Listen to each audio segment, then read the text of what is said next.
Good evening, family. I'm waiting on the link. I'm waiting on the starter. I see on Paul page. he got it up on his page. I've been sitting over here. I've been sitting up here waiting on the link to come through. I'm like, how Paul got it up already? But I don't want to get no flag, no strike showing it off Paul page. But he is up, and I'm wondering why the city's not up right now.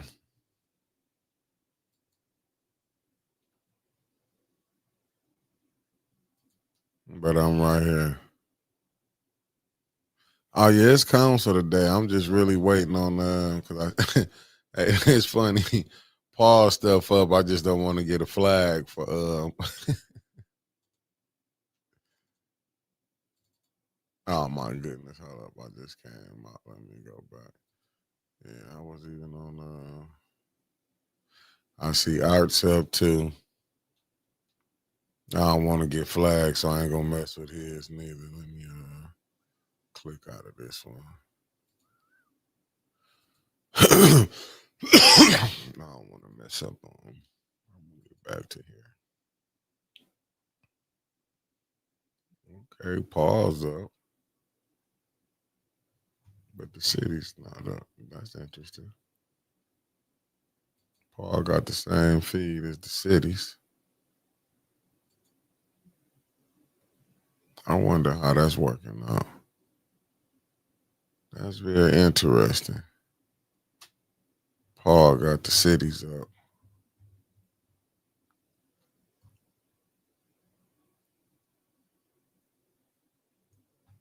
I don't like how they did that right there. What's up, Granny G? Thank you for the $10. Thank you for the $10 super chat. I missed $5 Friday and $5 for Monday. So thank you, beloved. Thank you for doing that. And thanks everybody that's tapping in. I'm trying to get to live for y'all as we speak. What's up, JoJo? Good evening, family. I'm over here watching the council. I'm seeing this diabolical though, because I'm still trying to figure out. Let me come out of it and do it this way. How is how has Paul got the city feed and we can't get the city feed? Let me come out of this. Paul got the city feed. This is very diabolical. I don't like how they did that. Paul got the city feed like never before. And this is terrible. How do Paul got the city feed up and we can't get it? What cameras do he got?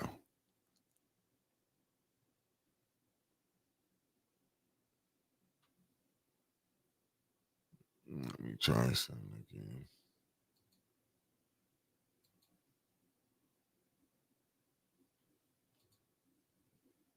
That is something that is strange.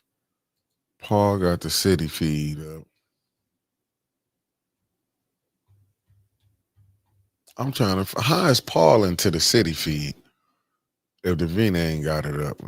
Let me try this way. I know what I can do. Mm-hmm.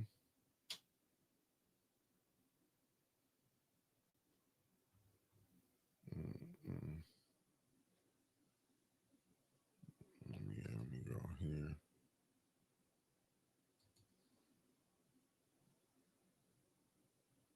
That is terrible. Let me see something found me. Paul got the city feed up.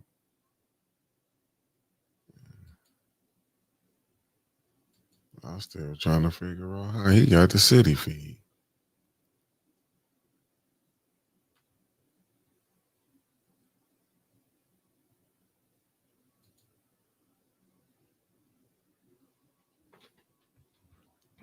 Mm-mm-mm-mm.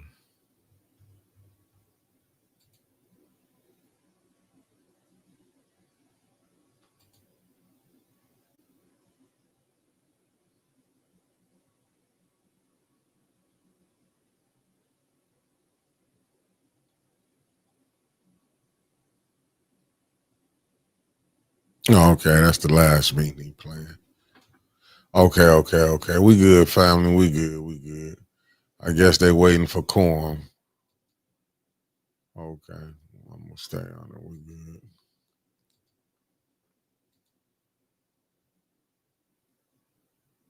All right, they waiting on quorum. Let me go ahead and get that one out the way.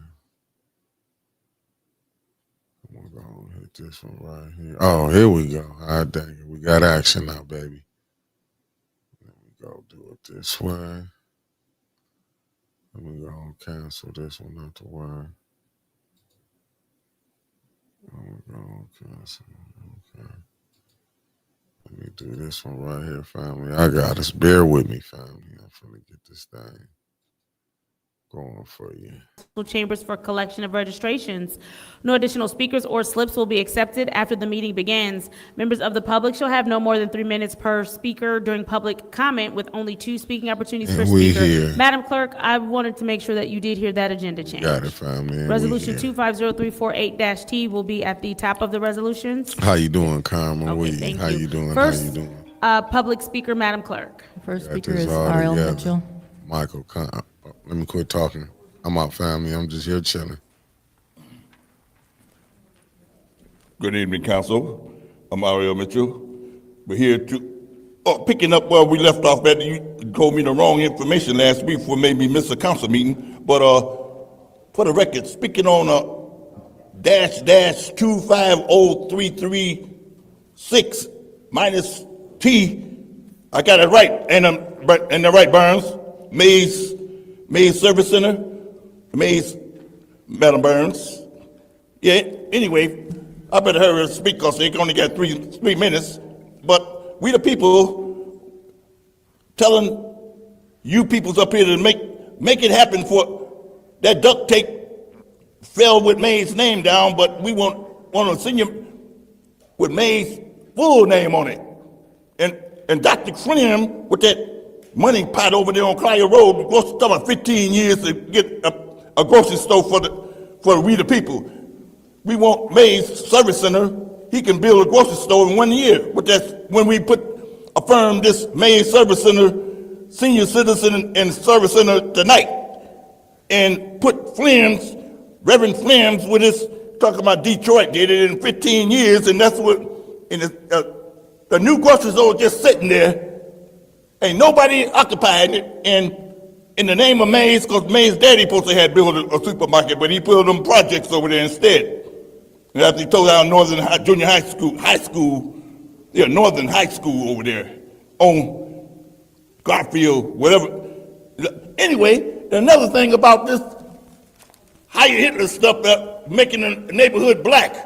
I don't appreciate you scaring my neighbors like that. All the lights went out, and then when he went down to the store, somebody unloaded their pistol on 3 dudes and dropped them right there, and he didn't know nothing about it. They cleaned the bodies up real fast, and they put it on video, and he come telling me, and they said, then they told him, they said, it was like they messing with them cell phone like they do Miss Burns. Always go tell her instead of telling the popo, cause he ain't cahoots with the Russians and all that junk. That's why he don't come to the council meeting. That the chief of police and all that junk. And like right now, nobody ain't never talking about it. All them people getting killed all this week, everybody act like they killing possum and coons and stuff, and won't mention them human beings getting shot and dropping. Nobody tells they dead or not until 2 weeks later, three that, and all that junk. Only Miss Byrne know. They trying to see what she say. They try to put it in a trick bag like War II, talking about shot, fired. She wants something to happen, and she's still digging in her purse. Taking her yak. Don't drop that thing on the ground. It might go off. Tarzan, watch. And anyway, about this situation. Thank you. Next public speaker, Madam Clerk. The next speaker is Stanley Wood.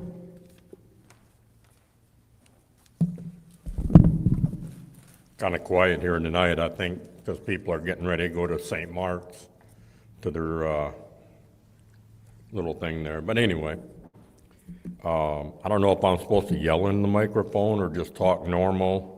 Based on the experience I had last Wednesday, I think we're supposed to yell, but I'm not going to. Resolution 250329T, If that truly is, at the end of it, it says it's in the best interest of the children, that should definitely pass. 250346T, I think it should pass, in my opinion, anything to get the residents their house back. But as long as it's what it says here is they'll work to get them financially stable so they don't end up losing it as soon as they get it back. And the last one I got on here to talk about is 250348T, charitable gaming license. Obviously, that's just a paperwork thing, and I think moving forward, those should always go through. Davina, just a reminder, 12 days left. Sad to not see Councilwoman Johnson here. I was going to give her a little prop up for speaking up about the drug testing that she goes through. That's the kind of engagement I'd like to see from her. I hope this ain't true, but I heard Leon's talking about running for the school board. If that's true, we got some bigger problems in Flint. And then Councilwoman Lewis and Councilwoman Machette, your behavior during the recess between legislative and governmental, we could hear the conversations down here, and for you to be making fun of fellow colleagues, I think is unacceptable. And then I just want to talk about the drug test resolution that's on hold right now. Councilwoman Lewis brought up the colleagues throwing city property and colleagues saying F you to fellow council people. But if I'm not mistaken, now correct me if I'm wrong, but hasn't the same councilwoman cussed out a pastor more than once? I don't know. I'm just telling you what I heard. And, wow, I got 32 seconds left. Don't forget, I mean, obviously Leon is not here. I won't call him councilman. Keep in mind that October is Domestic Violence Month. Keep everybody in your prayers when you deal with people like that. And my prayers are for Kiki for having to be in hiding all this time just to be safe from him. Thank you. Next public speaker, Madam Clerk. The next speaker is Mari Copany.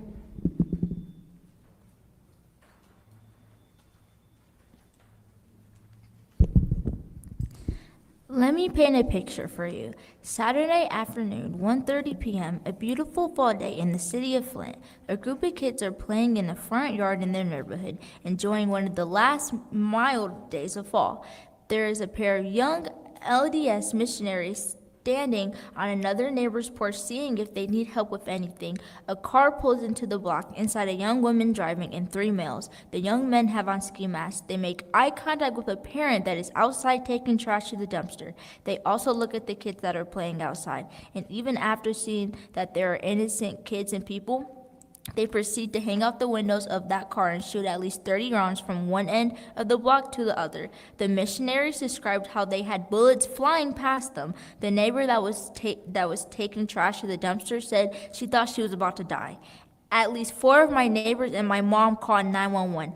Every single one of them was put on hold for over 2 minutes. Let me repeat myself. 4 people dialed 911 at 1:30 in the afternoon on a Saturday in the city of Flint, and every single one of them was put on hold.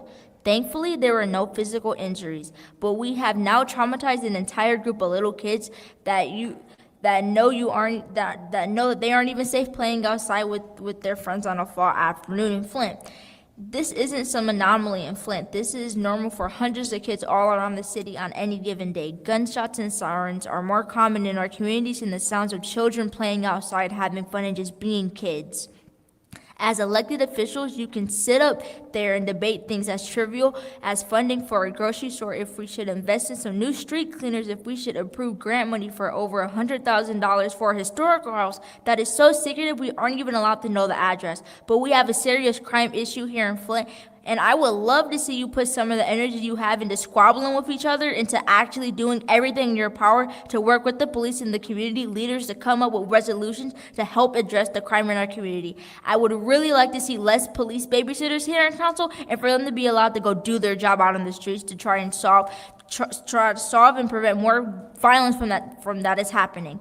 The best you guys have came up with so far is an anti-loitering task force. I see that the city just opened up a $450,000 violence prevention grant, and that is great, but what isn't so great is that there are several groups that were awarded this very grant back in February that have still not seen a dime of that money.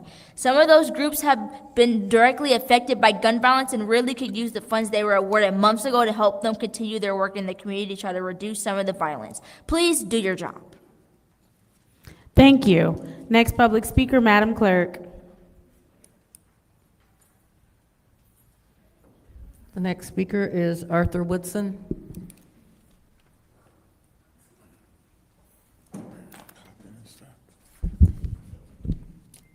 Good evening. It's not, I understand putting up people's addresses. When you run for office on your affidavit, your address is public. People can get your address. When I put people's information out there, I black it out. I understand. I don't like putting people's addresses out there. But here's the issue. As a constituent or as a resident of the city of Flint, the addresses should be on here, just like this executive order that's getting ready to come out, where assist residents who have lost their homes through tax foreclosures. Those addresses should be on there. That $106,000 for a historic house. Do you know how many houses that $106,000 could fix outside of that one? $106,000, man, that can buy a nice house. I have nothing against whoever house it is. It should be $25,000, if anything. Hey, we can give you 25, you gotta come up with this other 75. I have nothing, not anything against them, but it should be divided to where everybody, as much as possible, can benefit off that $106,000. Serious, it's not a spite, or it's not a slap at Michael Carpenter. I like Mike. But $106,000 for one house, that is a lot of money. And you know, if I had to vote against it, that would be the only reason why I would vote against it, is because it's a lot of other houses that needs to be fixed with lead abatement and everything else. And just one house at $106,000 is a lot. And it's not, I can FOIA. Back when Mayor Weaver was doing service lines, they would come up in zones. And I FOIA'd Rizzo, and they gave me every address of the customers that has waste assessment. We can get the address through FOIA because it is public. It is FOIAble. So when things like this come up, it's not a spite to find out if it's somebody doing something wrong or whatever. It's just, I would like to see the house, me, myself. What makes this house $106,000 worth of work? Why are they doing $106,000 worth of work on this one house when you can get historical funds? Had they put in for historical funds, this is a historical house. But $106,000, that is a lot of money, y'all. And we know that is. Thank you. Thank you. Next public speaker, Madam Clerk.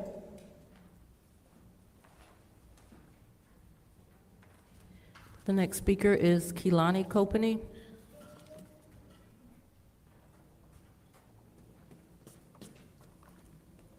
My name is Keelani Copany. I'm 13 years old and I'm the city council kindergartner teacher. But today I'm not going to review the basic kindergarten rules and principles you should have learned before first grade. Today I'm going to talk about what it's like to be a kid in Flint. Everyone talks about how Flint kids are strong and resilient and how well they overcome adversity, and we are, but why do Flint kids have to be any of those things when the only thing they should be worried about is being a kid? Unfortunately, that's not the case for many kids here in Flint. Every day kids like me walk to school, to the bus stop, to the park, or just sit on our porches. But too often we do it looking over our shoulders. We've gotten used to hearing sirens, not laughter, gunshots, not fireworks, and that's not how any kid should grow up. And everyone likes to blame the youth for the crime, and while young people do play a part in the crime, the adults in the city, including parents, honestly need to step up and take accountability for not stepping up for the kids here. Parents need to know where their kids are and what they are doing. Kids need a village to be able to thrive. They need teachers, coaches, mentors, and neighbors that look out for their well-being. We need role models that are actually role models and not just leaders showing us examples of how not to act. Kids need to be able to thrive in their community, not to be afraid they are going to be hurt while simply being a child. And it's time for everyone to step up and do better, because until you grown-ups do better, you can't expect the kids to do better. Thank you. Next public speaker, Madam Clerk.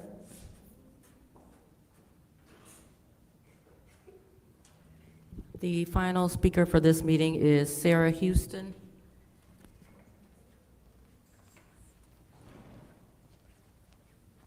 Good afternoon, Council. Sarah Houston from the 6th Ward. I want to first start off by apologizing for my behavior the last time I was here. That's not me. That's really not me. I don't like to come off as that, and God's been working on me about accountability in my mouth and what I'm saying, and if I'm representing things, how I want to come off. And so I want to personally say I am sorry to you, Ms. Liddell Lewis, Dr. Liddell Lewis. I am apologizing to you. I hope that you'll take my apology. You don't have to. That's on you, not me. Happy belated birthday to you. You share a birthday with my grandson who turned 1.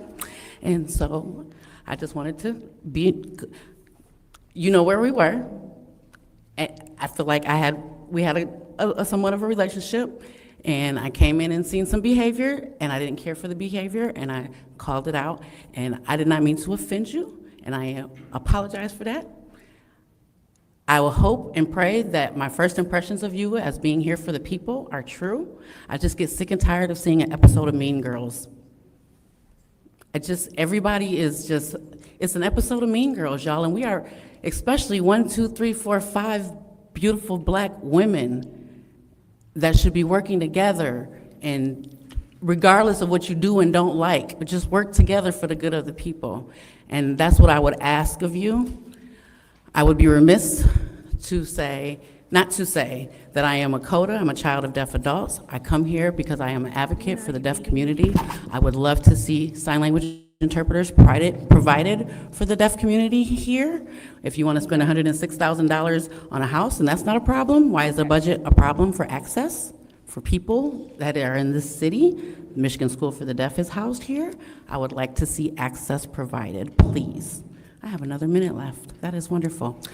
I had the beautiful opportunity to run into Councilwoman Johnson yesterday at Sam's Club, and we had a wonderful conversation for about an hour, and I thank you for that conversation, because it gave me a lot of insight to who you are as a person, and that we have a lot of things that are like in common, that are alike, and you brought things to me that that brought that accountability to mind, and so I thank you for that.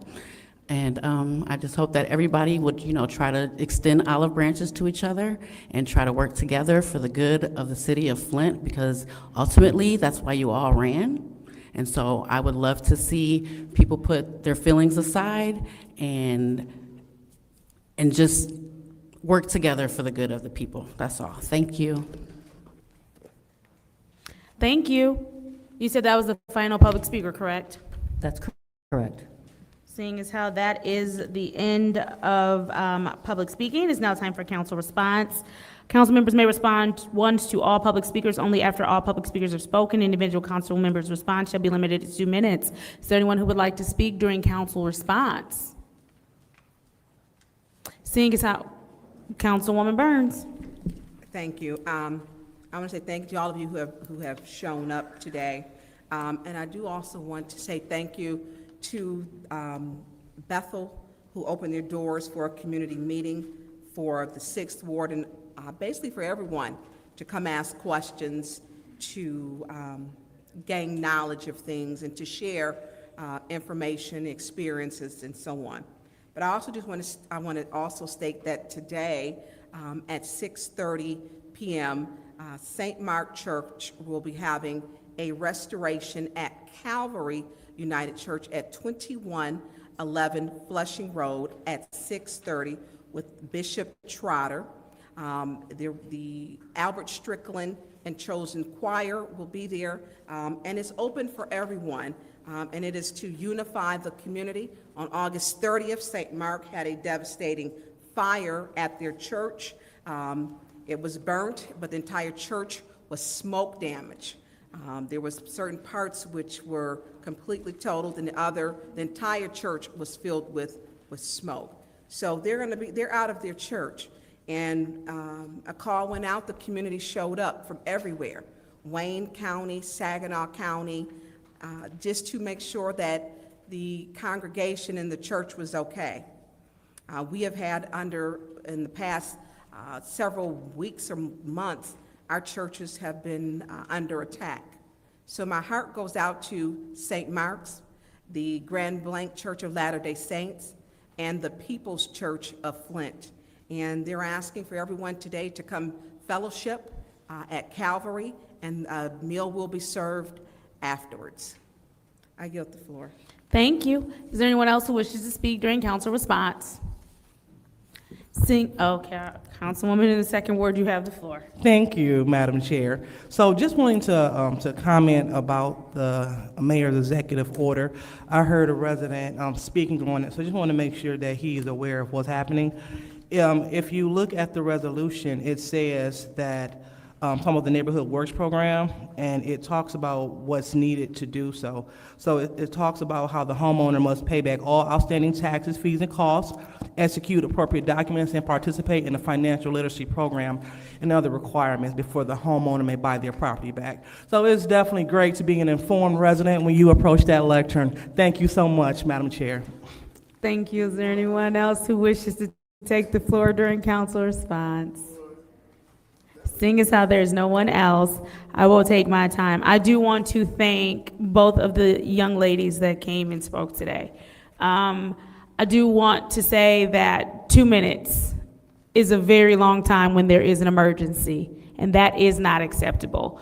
I'm not passing blame, but what I am saying is that the Flint police are not in charge of the 911 dispatch. But calls are dispatched out as they should. And I've heard other people say that they have had that experience, whether it was in Flint or not in Flint, about the either being placed on hold, which again, I understand is completely devastating when you're in the middle of an emergency, or just wait times, right? And so I want to acknowledge the fact that you brought up something very important to our attention, and that you are not the only ones who have experienced something like that. Also, to the other young lady who spoke about the experience of being a child in Flint and how there are programs and things that we should be offering, something that we should do better. And I do appreciate you also explaining the fact that it's a partnership, right? Because parents should know where their children are. They should know what their children are doing. And it is our job to the best of our ability for what we can do, because again, we can't overreach or overstep or come into homes and parent children, but we should do what we can with the resources that we have to figure out some services that will work to make sure that some of the experiences that we had growing up in Flint, and even more so our parents who had wonderful experiences growing up in Flint, that you all get an opportunity to learn here, grow here, be productive here. If you should choose to go away, actually want to come back here. So thank you both for coming and speaking. I don't have any more time left. So we now move on to the consent agenda. What is the pleasure of the body? Chair, Councilwoman in the 4th Ward. make a motion to send the consent agenda to council. There is a motion to send the consent agenda to council. Is there support? Moved and properly supported by the councilman in the 8th Ward. Are there any separations? Madam Chair, Councilman in the 8th Ward. 250346. 4-6, okay. And that's it. Are there any more separations? Councilwoman in the 5th Ward. 250347. 347.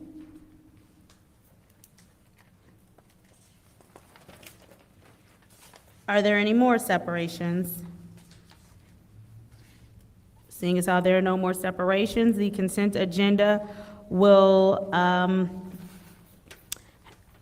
consist of Resolution 250348-T, 250329-T.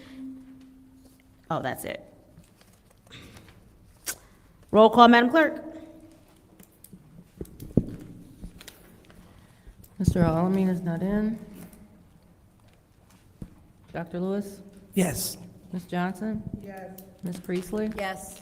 Ms. Winfrey Carter? Yes. Ms. Burns? Yes. Ms. Mashat? Yes. Mr. Pfeiffer? Mr. Jarrett is not in. The vote is 7 yes, 0 no. The vote is 7 yes, 0 no. The consent agenda passes. Madam Clerk, I do want to, for my colleagues, because there was someone here to speak to 250348-T, and if we're not going to separate that during council, I know she had something else to do, and this was last minute for her, so I do want to tell her that her resolution has passed on to council, and she can go, because I know she had other things to get to. So thank you. Thank you. Moving on to Resolution 250346-T, which is the sale of city properties Neighbor Works Program, Mayor Neely's Executive Order Number 25-005. What is the pleasure of the body? Madam Chair, Councilwoman in the Fourth Ward. move to council. There has been a motion to move this resolution to council. Is there support? Support. Moved and properly supported by the councilman in the Eighth Ward. Is there discussion in the first round? Madam Chair. Councilman in the Eighth Ward, you have the floor. So, through you to the city attorney. I don't have a problem with this. I just want to make sure that it's not overstepping its bounds with the property disposition procedure. Like, to me, this right here is going around the property disposition procedure for city-owned property. And I just want to make sure that we're not setting new precedents where the mayor can put something under this program and then it falls under, and he can do with whatever he wants under this program. So it would be my position that this executive order and the associated resolution is not in conflict with the city's property disposition policy, because this executive order and, again, the related resolution only deal with a limited subset, a limited pool of properties that the city is facilitating the transfer from Genesee County to the original owner for the payment of the back taxes and the other amounts. So, as opposed to third parties for other city-owned parcels. so, because the city has other properties, right, outside of these ones here, so those properties would not be eligible for this Neighbor Works program, right? Correct. Those other properties outside of the ones described in this executive order would still go through the city's standard property, real property disposition program. This is only a limited pool of properties that were claimed from the Genesee County Treasurer tax foreclosure auction that are being disposed of according to the terms set forth in the executive order and the accompanying resolution. So this would be from here until the end of time, correct? This isn't, does the executive order expire, or does that continue? Like, is this program now for the upcoming year, the following year, like, is this going to be ongoing and we never touch it again? Correct. Okay.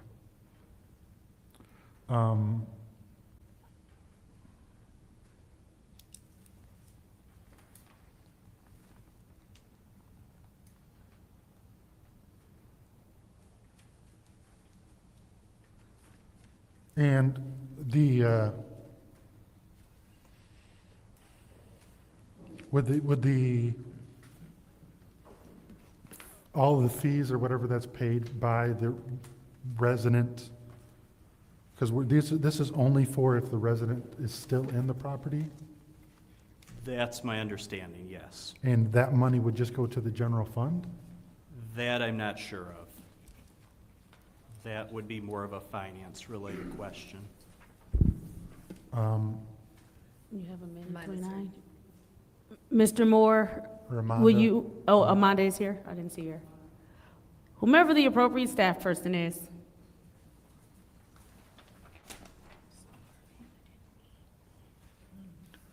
While you guys are walking up, my initial question was the dollars for this program that residents pay to get their house back, where would that money go? Well, the funds that they paid for was of the property taxes that were due for current year and also any water bills due. So what about previous year's taxes? They don't have to pay those? Yes, So all back taxes, Yes. whatever's due, yes, that would go to the normal department that tax, the water, the same? yes. Okay. I mean, I would kind of like those to go into a separate pile where they help residents in the future to stop them from going to the county, but I guess that's probably a different program altogether. Okay, I have no further questions, thank you. Thank you. Is there anyone else who would like the floor in the first round of discussion? Yes, Madam Chair. Councilwoman in the Fifth Ward, you have the floor. I think I want to know, first, what department will be overseeing this? Would it be your department, Amanda, or? Well, I will, once any parcels are, presented to me, then I will make sure that we get the, the dollar amounts for that. But other than that, how it comes to me, this year it came through from Stacy, so from assessment, so. Now, do we have a list of the properties in question? There is a list, yes.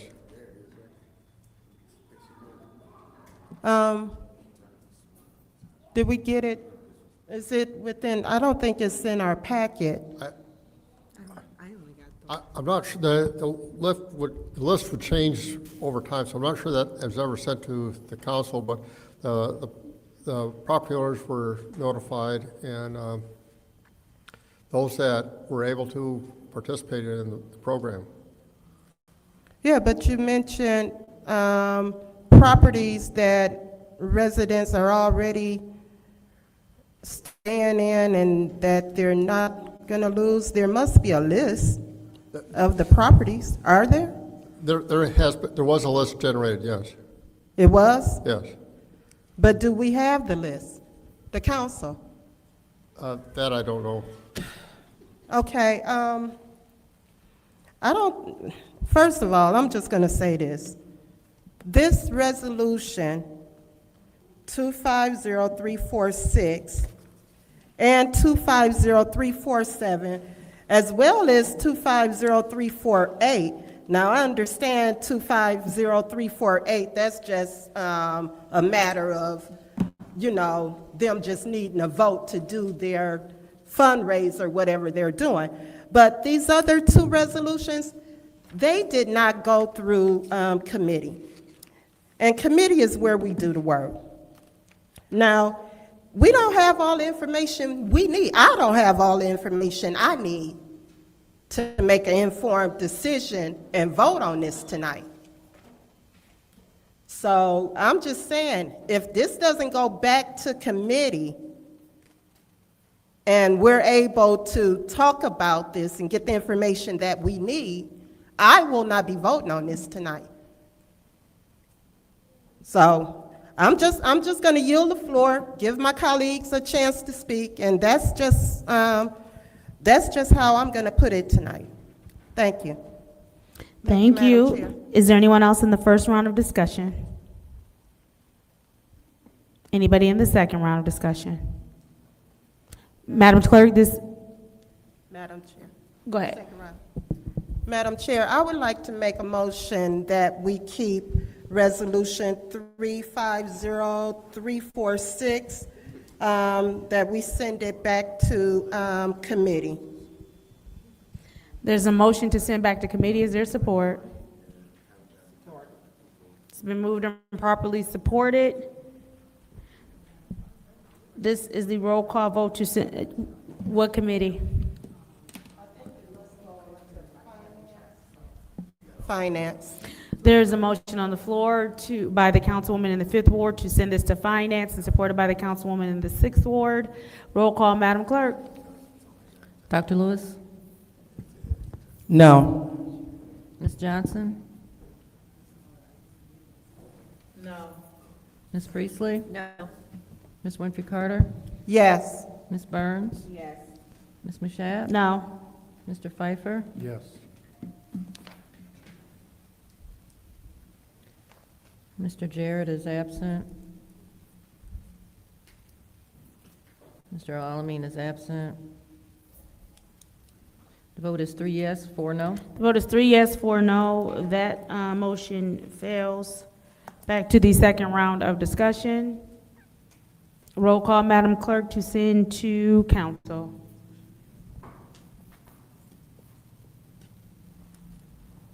Ms. Johnson?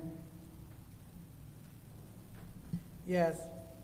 Ms. Priestley? Yes. Ms. Winfrey Carter? No. Ms. Burns? No. Ms. Mashat? Yes. Mr. Pfeiffer? No. Mr. Jarrett is absent. Mr. Alamin is absent. Dr. Lewis? Yes. The vote is 4 yes, 3 no. Vote is 4 yes, 3 no. That resolution fails to move to council. Moving on to Resolution 250347-T, which is the issuance of public notice, proposed modification, City of Flint Sewer Use Ordinance for Industrial Pretreatment Program, Michigan Department of Environmental, Great Lakes, and Energy. What is the pleasure of the body? Madam Chair, Councilwoman in the 4th Ward. send to council. There's a motion on the floor to send this resolution to council by the councilwoman in the 4th Ward. Is there support? Support. Moved and properly supported by the councilwoman in the 2nd Ward. Is there discussion? Councilwoman in the 5th Ward, I'll give you the floor. Chair, I was gonna, somebody else to speak. Now, and I'll say this again. Resolution 350347-T did not go through committee. And then, with that, we get this big packet of information right here to go along with it. I mean, why are we circumventing going through committee? That's where we do the work. That's where we answer the, ask the questions and get the answers. I will not be supporting this tonight unless it goes back to committee. Then I'll be able to listen, ask questions, and make an informed decision to approve or disapprove. I'm over it. I yield the floor, Madam Chair. Thank you. Is there anyone else who would like the floor in the first round of discussion? Madam Chair, Councilman in the 8th Ward. is there anybody that can speak to this from the administration? Is there someone from the administration that is able to speak to the issuance of the public notice? Ms. Best, please join us at the lectern.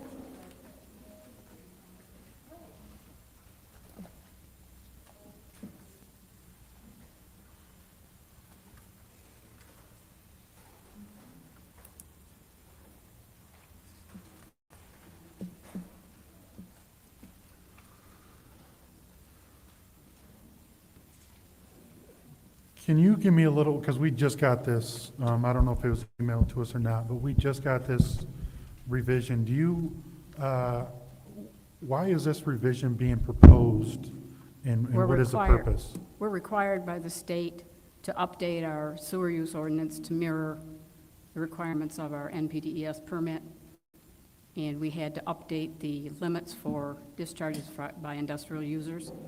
So to do that, we had to change some of the language, and that's required. It required us to update the sewer use ordinance.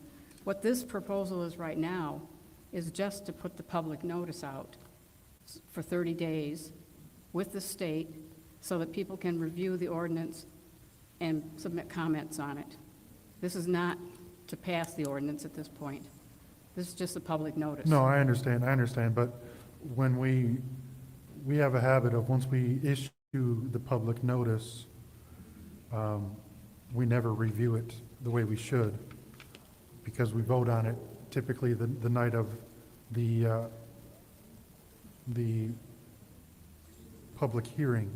So, is this, I don't see any date that we have to have this done by.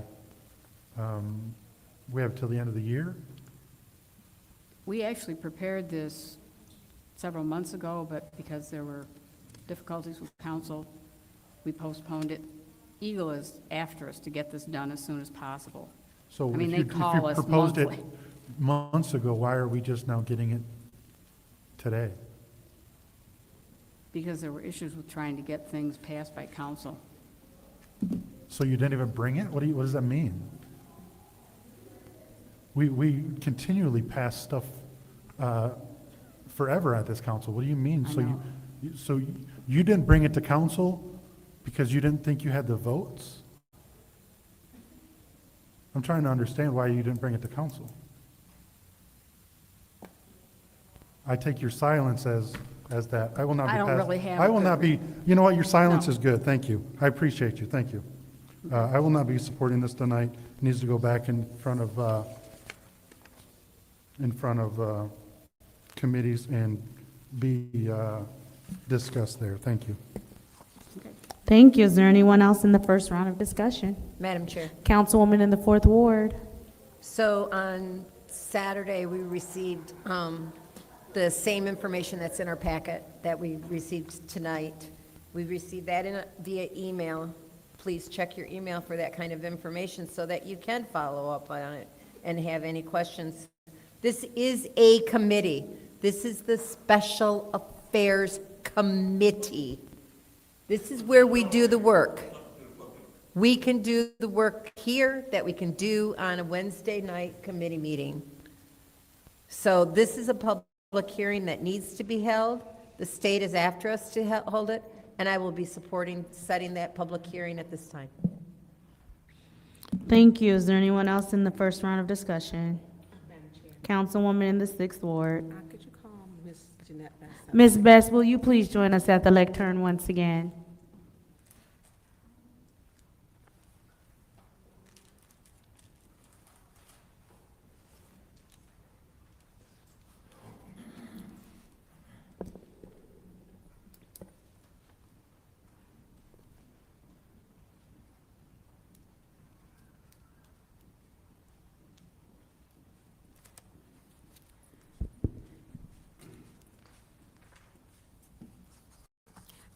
Hi, Ms. Best. Hi. So when were you going to, when was it completed or prepared and completed? What month? I'm not really sure what month. It was sometime after Mr. Quincy died. After Councilman Murphy died? Yes, I'm sorry. So he passed away September 29, 2024. Right. And this Okay. was prepared after that, but because the vacancy persisted for so long, we were concerned that we wouldn't have a quorum to review it. This is just the public notice. This is not, the final edition. I want to ask you a very frank question. Are you concerned about not having 5 votes, that you feel that dealing with our wastewater disposal, that you would hold back a resolution? It was recommended that we wait. Who recommended? Was it the mayor? No, Was it Clyde Edwards, the city administrator? I don't believe so. There was some discussion with him, but it wasn't him. So, I mean, with these, so that was over a year ago. We're in October. If it was, right, well, we're saying when Councilman Murphy was alive. To withhold something, and I understand you're saying it's just a hearing, But for me, if it was something, I would hope that you would not be worried about having 5 solid votes, because we're a body of 9. Water is something that everybody needs to survive, and that I'm disappointed that when we're looking at this wastewater disposal regulations, use of storm sewers, and, reading through these, and I had glazed through them in my email, but to hold something back, I understand very clearly, we know what a committee is, because on each of our agendas, it tells us what a committee is, and that Special Affairs Committee is a committee, because committee is in the name. I would hate that you would hold that back and someone would be advising you to not bring it forward and to hold it back and to cause further division in our city. It's time for us to stop the division, be inclusive. Water, this is the city's business, and it's something that should have been brought forward without hesitation. Well, one of the other things that slowed it down was the fact that it had to be reviewed by Eagle after we prepared it. It had to be reviewed by our own attorney's office. And I believe there was... we had a couple changes. Yeah, we had a couple changes, Yeah. so that slowed it down significantly. So And our new city attorney had an opportunity to look at it. Right, so you would have had... we probably had a couple months, yes. Yeah. And it kind of got lost. Yeah, and I can see that. And so do you feel this is time sensitive right now? I would like to get it done as soon as possible, because I consistently get calls from the district office of Eagle asking us where we are with this. When did they first request it? When were you notified that you needed to have this completed by? Because we already know it's at least a year. They just keep saying as soon as possible, as soon as possible. So if they notified you a year ago, if we're looking at Councilman Murphy's passing, so it was at least a year ago, September, July? We were working on it then. We didn't have it done then. Oh, you didn't have it done No. in No. 2024? No. Okay. All right, thank you. Thank you. Is there anybody else in the first round of discussion? Anybody in the second round of discussion? Yes, Madam Chair. Councilwoman in the 5th Ward. Madam Chair, I would like to, what did I do with my, oh, I see it. First, I just want to say this. This did not go through committee, and I want to let the public know that Special Affairs, the Special Affairs Committee, is reserved for any standing committee agenda items needing additional discussion or information, as well as for any emergency agenda submission. That's Special Affairs. That's what Special Affairs is designed for. Yes, it is a committee. However, it's a committee for us to get information that we need that we could not get during the committee meeting. So with that being said, I will not be supporting this tonight. I would like for this, I'm going to make a motion for this to go back to committee so that we can look at this and then move it on to council. That's my motion, Madam Chair.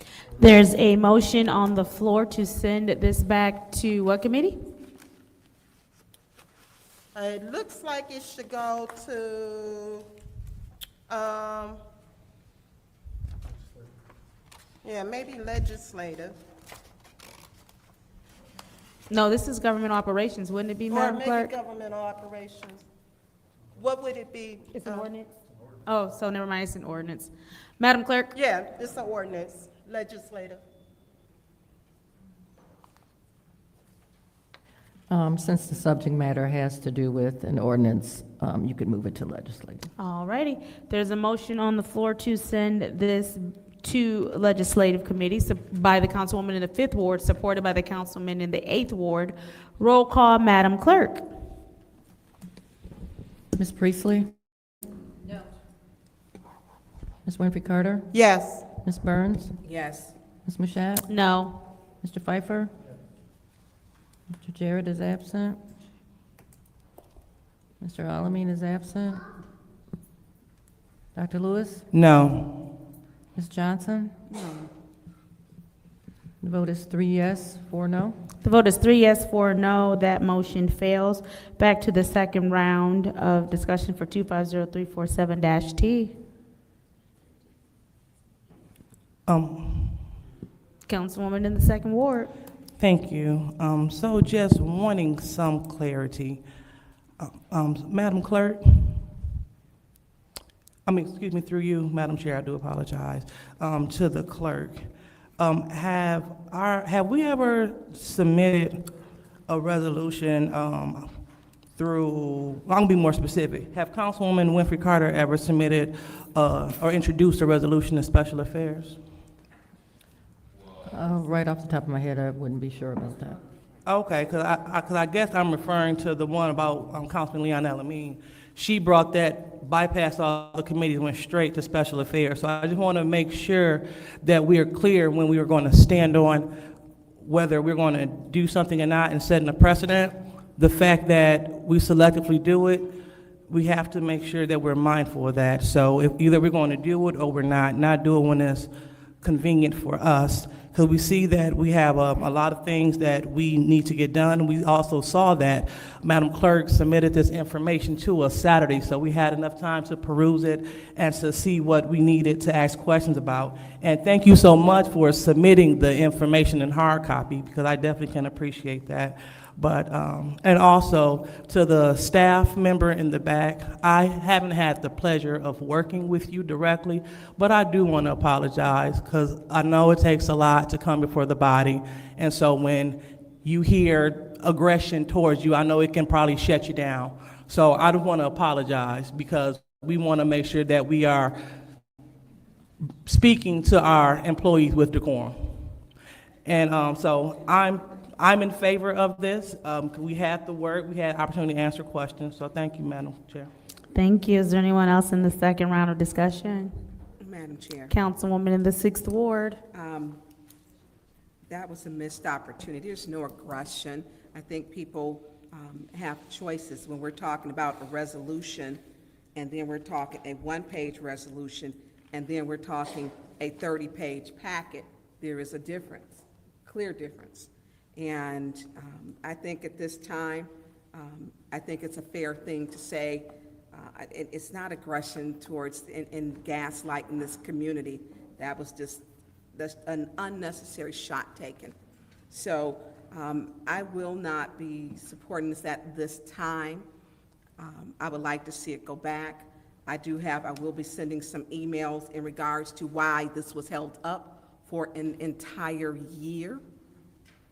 And this is our water. If it was time sensitive, it would have been here a year ago. And it bypassed committee, which some things do bypass committee, but for it to be time sensitive and to be told to not bring it, I've got some questions, and I'll be sending some emails. So at this time, I will be supporting, I don't know, we had the vote. We had the vote, and I don't know if we send it back to Special Affairs after, I don't know, but I will not and it's not, I'm very troubled about, and there is no aggression. There was absolutely none. I mean, people have a right to ask questions that they want to have asked or have answered, and it's fair. No one person on this body is any better than any other person. We're all equal to our wards. And there should be no more separation and divisive tactics on this council. Y'all matching. I know. I know. Jerry already, she pointed out as soon as we got here. Twinning. Yeah. So today was a great kind of day. I had a great kind of day. So, I don't want Ms. Best to think that it's aggression or anything. I'm going to support, sometimes we support with our colleagues who may need a little bit more time, and I think it is reasonable to support that, because if it was time sensitive, we had a year. So I think another, when are we, 7 days, 10 days? I think it's fair, because we waited over 365 days. So I yield the floor. Thank you, Madam Chair. Thank you. Is there anybody else in the second round of discussion? Seeing as how there's no one else in the second round of discussion, I Madam will go Chair. ahead. I'm going to take my time and then I'm Okay, going to get thank to you. Yes. Ms. Best, will you please join us at the lectern one more time? Because one thing I want to do is bring a few points of clarity. I know sometimes, because we have such limited time, when we get answers back, we're not listening to the answers that we're getting. And so sometimes things can get a bit convoluted. So I just want to clear up some things. I believe when Ms. Best was originally asked about why it wasn't brought, she said that she was concerned there wouldn't be votes there. Mr. Pfeiffer, I think, took that entirely wrong, because once Ms. Burns got the floor, Ms. Best clarified. It was right after Councilman Murphy passed and we were not able to get quorum.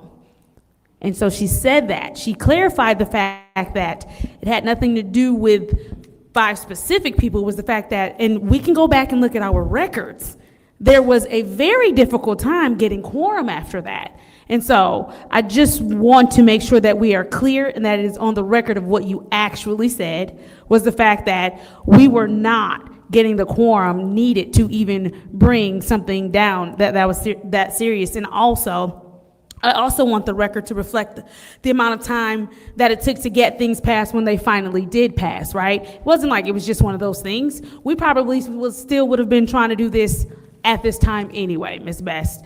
I do want to be clear that we are here now. We know what this is. We've had this since Saturday. I'm not mad at anybody that needs a little bit more time, because, I mean, you know, sometimes people just need to take a little bit longer to understand when they get documents and stuff in front of them. So I get that. I want everybody to have the time that they need to go over documents. So that makes sense. But I want us to, when the staff is speaking, make sure that we're hearing you clearly, and that the fact that you said that quorum was the issue, nothing else. That you were advised because it was probably going to be long and drawn out. But I also want to make sure that we heard you when you said that Eagle keeps calling you, saying the sooner the better. So you're doing your part, right? It was prepared, it was done.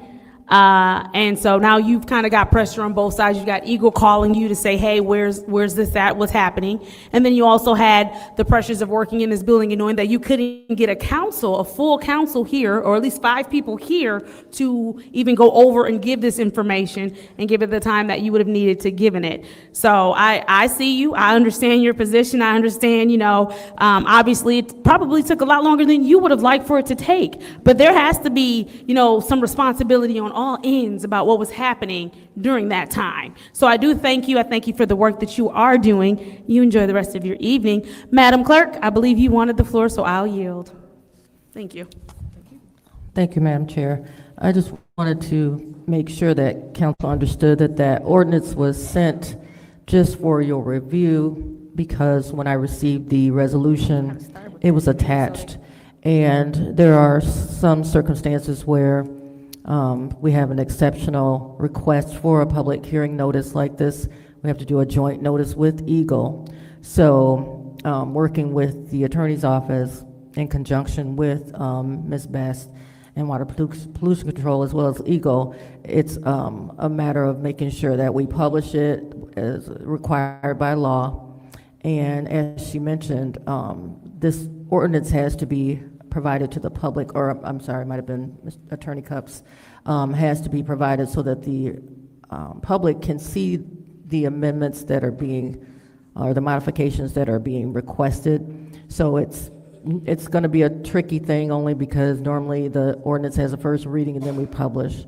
So because the ordinance had been received, I just wanted to make sure that you had it in case you had any questions about it. But the ordinance is definitely not up for first reading or anything at this time. It's just a matter of setting that public hearing and having enough time to give the 30 days notice for the public. Thank you, Madam Chair. Thank you very much, Madam Clerk. I do believe we are on to the roll call vote for Resolution 250347-T, which is the issuance of a public notice, proposed modification, City of Flint Sewer Use Ordinance for Industrial Pre-Treatment Program, Michigan Department of Environmental, Great Lakes, and Energy, also known as EGLE. Roll call, Madam Clerk. Ms. Winfrey Carter? No. Ms. Burns? No. Ms. Mashat? Yes. Mr. Pfeiffer? No. Dr. Lewis? Yes. Ms. Johnson? Yes. Ms. Priestley? Yes. Vote is 4 yes, 3 no. The vote is 4 yes, 3 no. Resolution 250347-T fails to move to council. I will Madam Chair. entertain a Councilwoman in the Sixth Ward. I'd like to make a motion to send it to, to Special Affairs Committee This is Special Affairs. for next week. To, Legislative, was it the legislative? I think that motion already failed. Yeah. There's a motion to adjourn. Is there support? Support. I don't know how that works. Somebody's in the middle making a motion. I don't know what we could send it to anyways. Just bring it back up at All righty. legislative next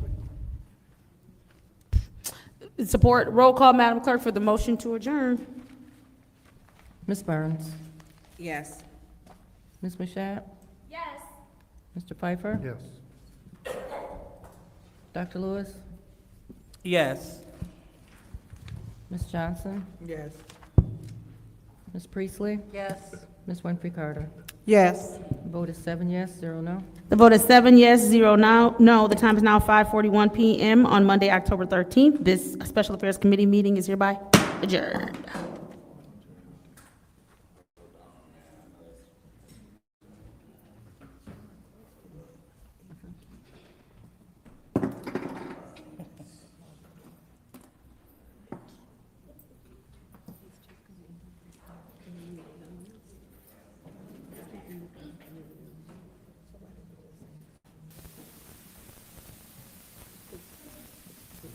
Okay, just a reminder to the public, this is the time to fill out slip for the council meeting, public speaking. If you have already filled out a slip for special affairs, you do not have to fill out another slip.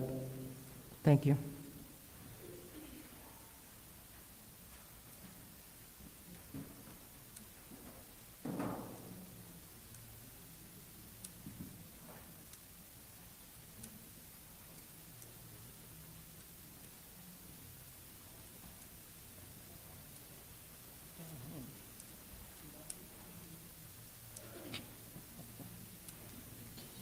Oh, Otis is in the building, baby. What y'all thought I was gonna leave y'all?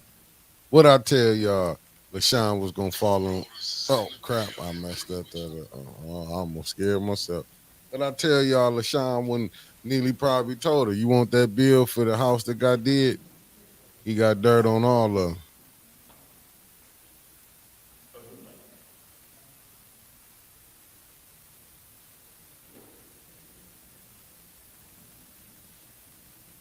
I told y'all I was gonna be in the building. Let me see. Keep telling y'all falling for the okey doke. I'm on the screen, Marcy A. Tarbert.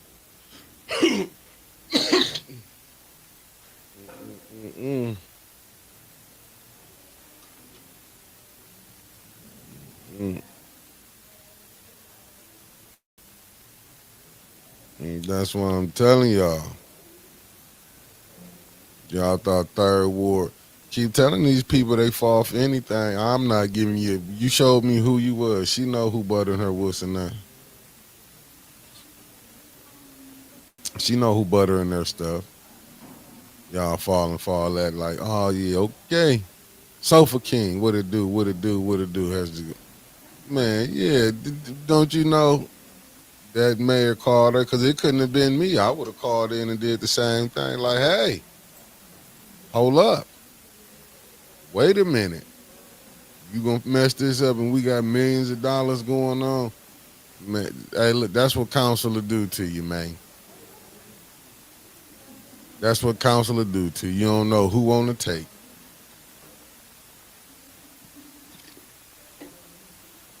You gotta be careful. Got to be careful. Oh shit, Jonathan and Karen, they got their fifth vote. I'm just playing. Let me quit playing. Jonathan showed up. Oh my God. It's terrible right now. Fact that, man, look, the mayor playing games. He called her down there and showed her, said, you see all this stuff I did for you? I got your house done. You don't have to be like these other people, you know. You're not them. You're OJ. You're OJ. You know, he started telling her, you're OJ. So she like, yeah. Damn, what they talking about. I get to get all this nonprofit money and the mayor got me in, you know, allegedly. Let me say allegedly. Y'all know I can't. No mess to go down. But I'm just saying, you know. And I hope I am Pastor Nicholas J. Gaddis, you heard. Lord have mercy. In the building. Let's see this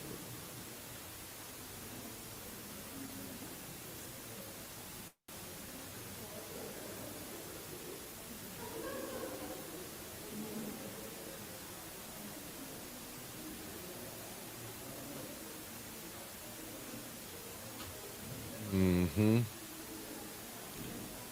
Let me see what John. Hey, but you see that's something for committee. All the stuff that didn't get passed in special affairs come back to council. Boy, they said I was just playing though. Mark said, "Tari, y'all got to give me a break." Oh, was I?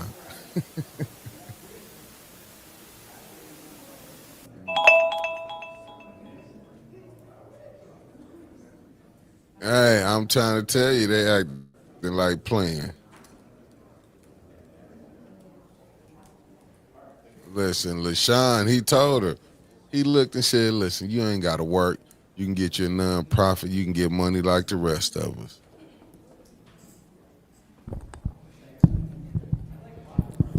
The time is now 5:47 p.m. on Monday, October 13th. I hereby call this city council meeting to order. Roll call, Madam Clerk. See. So Wise can't Mr. Alleman is not in. DLC just is gone. Dr. Lewis is not in. Oh, Cup's talking to Dennis. Man, LaShawn got that speech he showed her. Do you like getting this free money? Not in. Or do you want all that to be over? Would you want me to send this bill for getting that roof did, getting that siding did? Present. Ms. Machad? Present. She seen it. Mr. Pfeiffer? It ain't take hard. Allegedly, like, you know, we got y'all We have on 5 the members absentee present. ballot. We have You want that to 5 be out members there? present. So LaShawn got it together. It He is now probably told time for Candace, the don't do Pledge no of talking to her or Allegiance. nothing. Leave her alone. Mr. Jared, will you please lead Tell us in her I the said, pledge? Pastor Nicholas J. Gaddis, I said, good evening, and tell her thank you for tapping in. Oh, here we go. This one, it get real wicked. It's finna get wicked now, baby. They doing the Pledge of Allegiance. Hold on 1 second, I'm sorry. Can you start over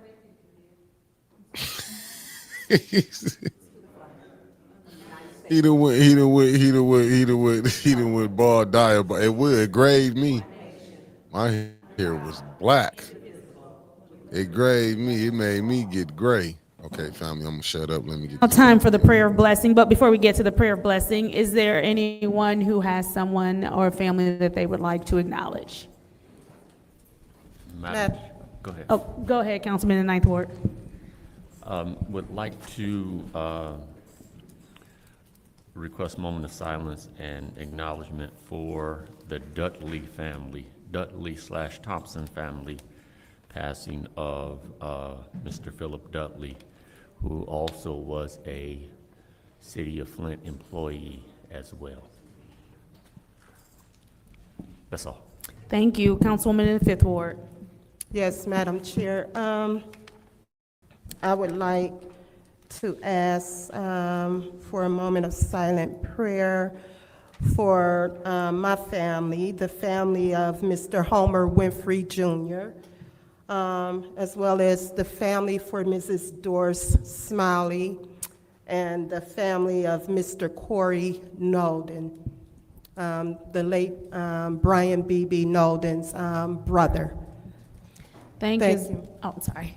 Thank you. Is there anyone else who would like to remember a family at this time? All righty, seeing as how. I want to go ahead and take over from here. Oh, no, I was going to throw it to you to pray. Yeah, no, so I had to ask somebody. Oh, Yeah. long as you pray after. Okay. All right, so I would like to acknowledge Mr. Carlton Darnell. He's an upcoming entrepreneur that specializes in cooking oysters in the city. So a special memory for him, and as well as Mr. John McDaniels. And that will conclude it. Madam Chair, Go ahead. I would like to ask for a moment of silence for Mr. Clyde Edwards Sr. Clyde Edwards Sr.? Correct. Okay. The father of our city administrator, Mr. Clyde Edwards. Okay. All right, thank you. Vice President, did you or Selection want to pray? Yes, I want to make sure that we keep all of the families in prayer. And thank you, Madam Clerk, for reminding us about Clyde Edwards Sr. Yes, at this time, I would ask that Dr. Lewis lead us in a word of prayer. All right, thank you. So please, heads bowed and hearts and minds clear. Heavenly Father, we thank you for allowing us to gather one more time. We thank you for the opportunity to serve. And so we want you to guide our hearts, guide our minds, guide our mouths as we conduct the business for your people. In your name we pray. Amen. All right, so now we are moving on to the next item on the agenda. And I believe that is the oh, no, we already did that, didn't we? Okay, sorry. At the reading of the disorderly person city code subsection, any person that persists in disrupting this meeting will be in violation of the City of Flint City Code Section 3110, disorderly conduct, assault and battery, and disorderly persons, and will be subject to arrest for a misdemeanor. Any person who prevents the peaceful and orderly conduct of any meeting will be given one warning. If they persist in disrupting the meeting, that individual will be subject to arrest. Violators will be removed from the meetings. So now, is there any request for changes to the agenda? All right, seeing none, we will go ahead and move forward with the public hearing. Public hearing number, I'm sorry, go ahead, Madam Clerk. I just wanted to point out for the record, there is a note on the agenda, but I just wanted to make sure that the council and the public understood that there was an administrative errors made on the committee agendas, and some of the resolutions had an incorrect number. And you'll see asterisks. Those are just to correct those resolution numbers. Council votes on the agenda items. And so administratively, I just made the decision to correct those numbers because you hadn't voted to approve or deny them in a final manner. So I just wanted to point that out. Thank you. Okay, thank you. All right, so now it's time for the public hearing. Public hearing number 250291.6, the public hearing regarding obsolete property rehabilitation district, 703 South Grand Traverse Street. And before we get started, I would like to give the floor to the attorney so he can explain this. I don't really have anything additional to add to this other than to note that when the resolution calling the public hearing was originally considered and passed by this council, the proponents of that resolution did have an opportunity to speak, and I know questions were answered from the relevant department within the city as well on the substantive workings of this OPRA. Oh, okay. Thank you, attorney. So now we will go ahead and proceed with the public hearing, Madam Clerk. So for public hearings, anyone that wishes to speak during this hearing would just walk up to the microphone, state your name for the record. You have 3 minutes to speak. Thank you. Stanley Wood, Obviously, if I'm not mistaken, this is the property that they're building the restaurant at, and that'll add some more jobs to the area. So I'm 100% in favor for this. That's it.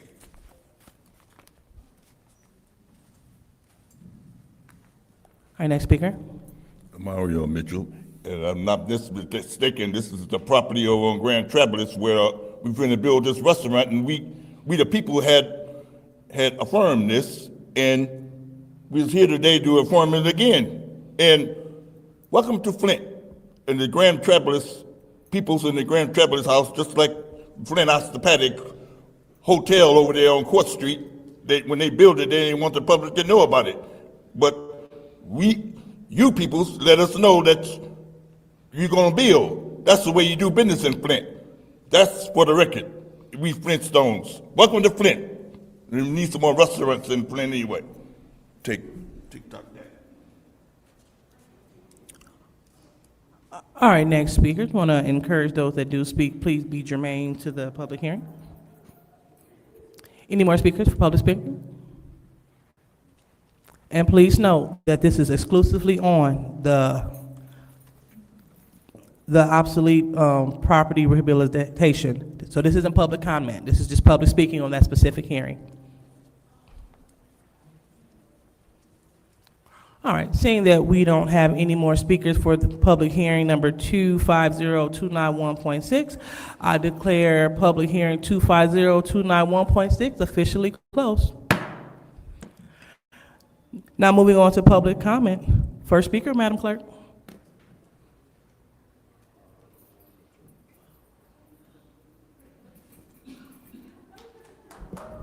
First speaker is R.L. Mitchell.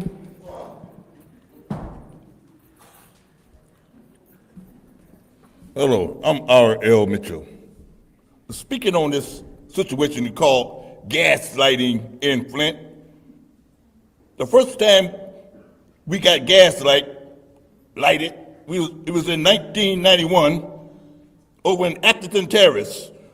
Just like when you try to get $1 million to knock them houses down before you can build, the same thing is going on with that Eagle situation with the woman come up here talking about the councilman done died, and we just add on situation want us we to be okie dokie before we can get gas lighted again. But never again, like the Middle East people say, never again we'll get, like they blowed up the senior citizen home over on Atherton Terrace. I don't remember that stuff. And all that. And they still asking for money, $1 million right now to finish demolition over there before they can go farther. Just like in Mashack neighborhood, asking for $165,000 just for one house to rebuild inside, no gutted out and all that stuff and all that waste of money and stuff and all. You can build in the other ghettos, you can build take care of about 250 houses with that one house with Mashack, the 7th Ward and all that stuff. And the beat goes on in Flint with that gas light and stuff. The woman in the 2nd Ward talking about, Miss Byrne was talking harshly at the woman. You don't have to apologize to them business peoples. You don't have to, there ain't no weak peoples. Don't apologize. They're working for us. That's us. Oh, 2nd Ward. And you know good and well, we the people ain't going to put, we want our, I almost said, Heil Hitler. Hey man, what they done to you? Welcome back, 9th Ward. Wow, stay around the barber shop and you get a haircut without your permission. Hello? All right. And we're going, all these bobbleheads in Flint, well, we're going to get May's names put on this building right over the Hassel Center. There don't know old folks on. We got to build a grocery store in 1 year. The tell Reverend Flims, what are you talking about? 15 years like the Detroit. We ain't copying off of them. We Flintstone, we can build stuff in 3 months, like the old Door Highway. Working on them junkyards. You build a junkyard in 1 month, the frame is already up. The junkyard of the day. Getting all them people's, all the teenagers, fast cars and junking them because they don't know how to drive, going 150 miles an hour down Kyle Road, and they junking them supersonic cars like like it ain't nothing funny.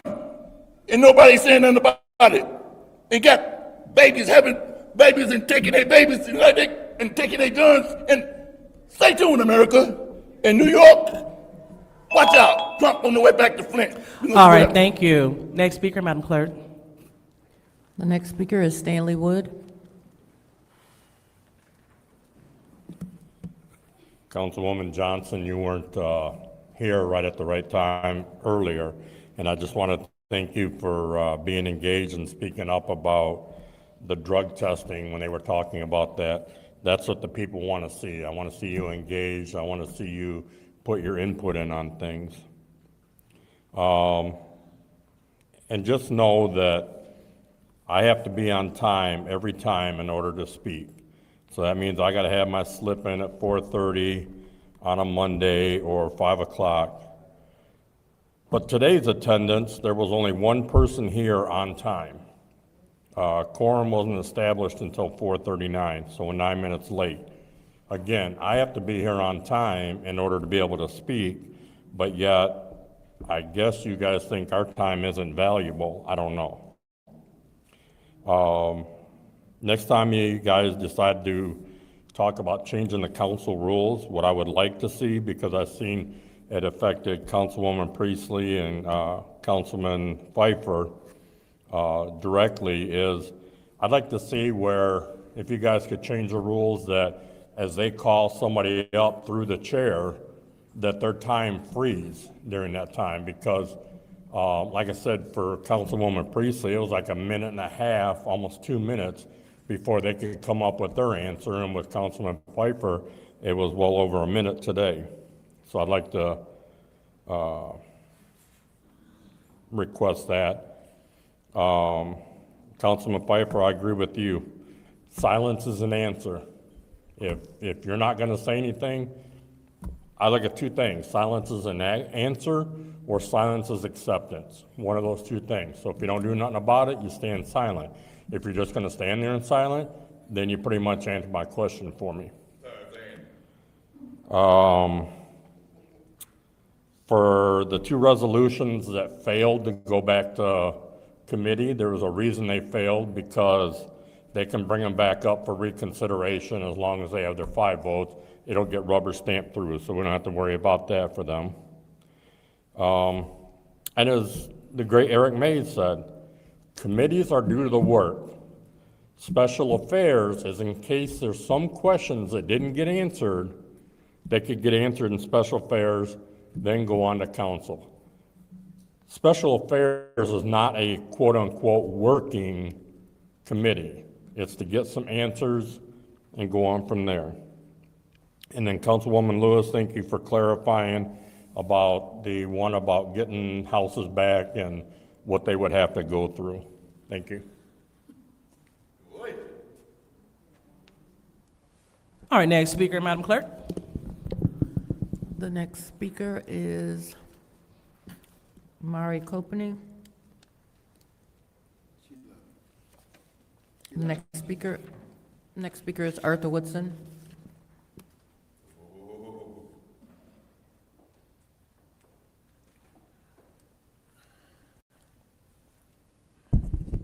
Mr. Stanley, don't thank her for what she did, because that wasn't my question. I know what the program was. I asked about the addresses. And here's the thing, right?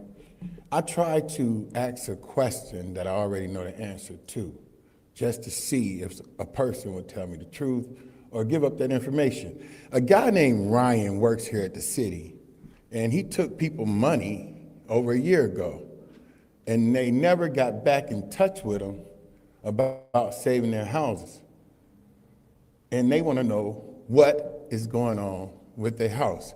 Liddell, I don't even like calling you councilwoman, because we can come up here and speak professional, and you still, with your raggedy wig, want to attack people, man. That wasn't even nothing to answer. I mean, your response is trying to I got you moment, instead of just responding, trying to figure out what it is that I was talking about. NPDES. Ms. Johnson, Councilwoman Johnson, you just getting on this council, and this sewer thing is highly important. Do you know what an NPDES is? Committee would be where you would learn about the NPDES. It's where they release toxins in the sewer, and it goes to the Flint River. Back in 2014, if they would have been checking Outfall 1, they would have known that Lockhart was dumping barium, arsenic, cyanide, PFAS, 1,4-dioxin, benzene, vinyl chloride. Then in your ward, you have Ajax. Ajax is over in Genesee Township, but they are running their runoff over into Outfall 1. So will this ordinance put teeth to where Flint will be able to stop that? You don't know. So why would you not want to put that in committee to where you can find out? Please, stop voting along with Liddell, because Liddell knows nothing. Liddell is nothing but a bobblehead, somebody who just votes and know nothing. Please stop. I beg of you. Please stop just voting just to go along. I get on Ms. Winfrey when I feel like her vote is wrong. I talk to Mr. Pfeiffer and Tanya. I'm not just saying this to you. I always say something to them, and we are friends. I'm just saying it in respect, due respect, because I can't talk to her. Nobody can talk to her. She never And even we're going to stop apologized. here. That's your time. She never Next even speaker, accepted Madam it. Clerk.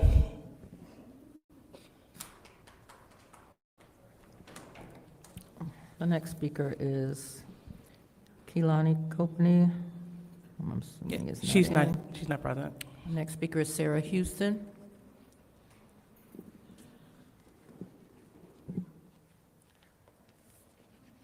Sarah Houston, 6th Ward. Coming back to my why. Access to communication is a right, not an issue to be discussed. Last time, it was said that Detroit City Council requires a 48-hour notice. That is not true any longer. They provide interpreters every council meeting without request. Also, Mott Community College provides interpreters for their board meetings without request. Genesee County Board of Commissioners provide interpreters without request.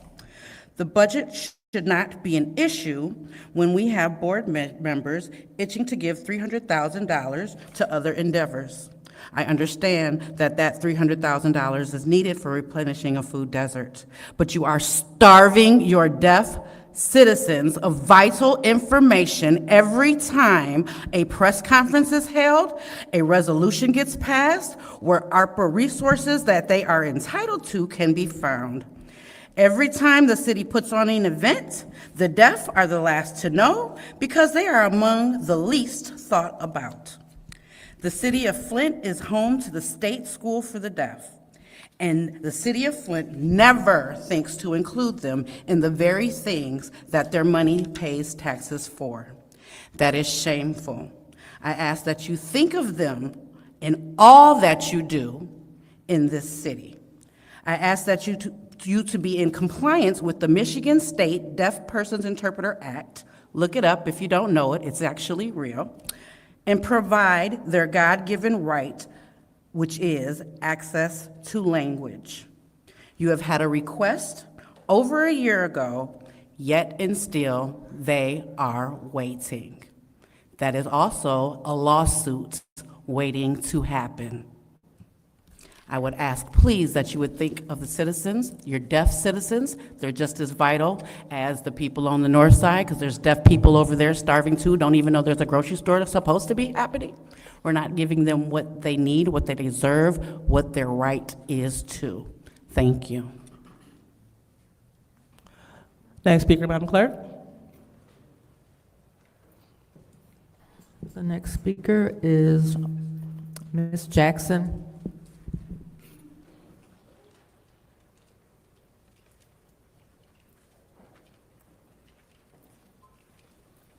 Good evening. My name is Janae Jackson. I am Kiki's mother. I want to state for the record that Leon he don't stay at 606 Mott Street. Police officer testified, well, he didn't testify, he said to us that the only people that stay there is the lady and her dog. I also want to state this too. My grandson, I spoke with a counselor, and he's terrified of his daddy. He's terrified. He witnessed his daddy beating on his mom. Her other kids do not want to go over there where he stay at. Turn around, my daughter, her daughter went back to stay with her in June. Leon kept on trying to come in on her in the bathroom, in her bedroom, not knocking. He's a sex predator too. And I want to mention the lady who stayed on 606. He said they were partners. Seen them at Tim Hortons. So y'all want to keep a sex offender, a predator on y'all council? When y'all gonna wake up? And to you, Miss, I ain't gonna even call you a Miss, Liddell, since I know that you the one talking about coming to drag my daughter out, I wish you would've. I wish you would've, baby. You know, cause you less of a woman to deal with a demon from hell. You less of a woman. All y'all sitting up here with this welfare dingling going around here. All y'all want is him. You less of a woman. You less. And you less of a woman to allow him to sit on that council. No, he claimed he stay over there with a sex offender who mess with kids. He took the joy out of my grandkids. He took the smiles away from them. And like I said, I wish you would have came that day. And I've been waiting on him. It ain't no threat. It's not no threat, I promise you. And I'm gonna say this. Her daddy getting up here talking that mess, apologizing to yeah, look at the clock. Apologizing to him, I'm not the one. I am not the one. Y'all met Squeak. Y'all met her. So whenever y'all ready to bounce, y'all know where I stay at.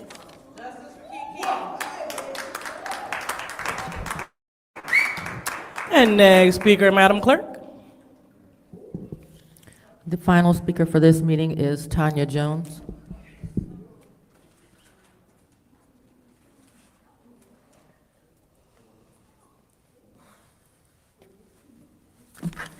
Good evening, my name is Tanya Jones. I'm the mother of D. Michael Edwards.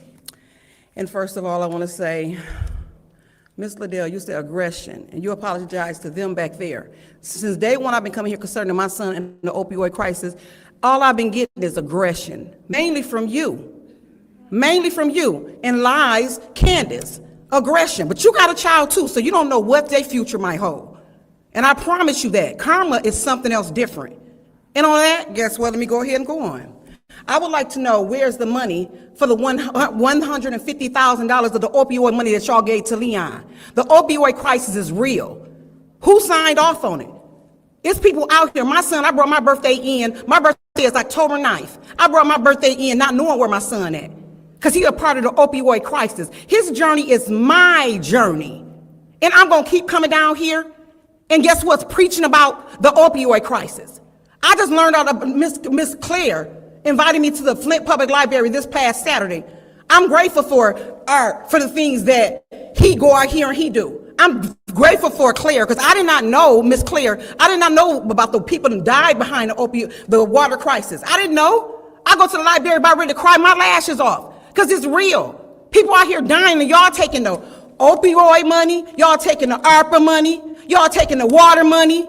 Y'all just taking everything. From my understanding, I done heard the bus station's supposed to get torn down and apartment's supposed to be built.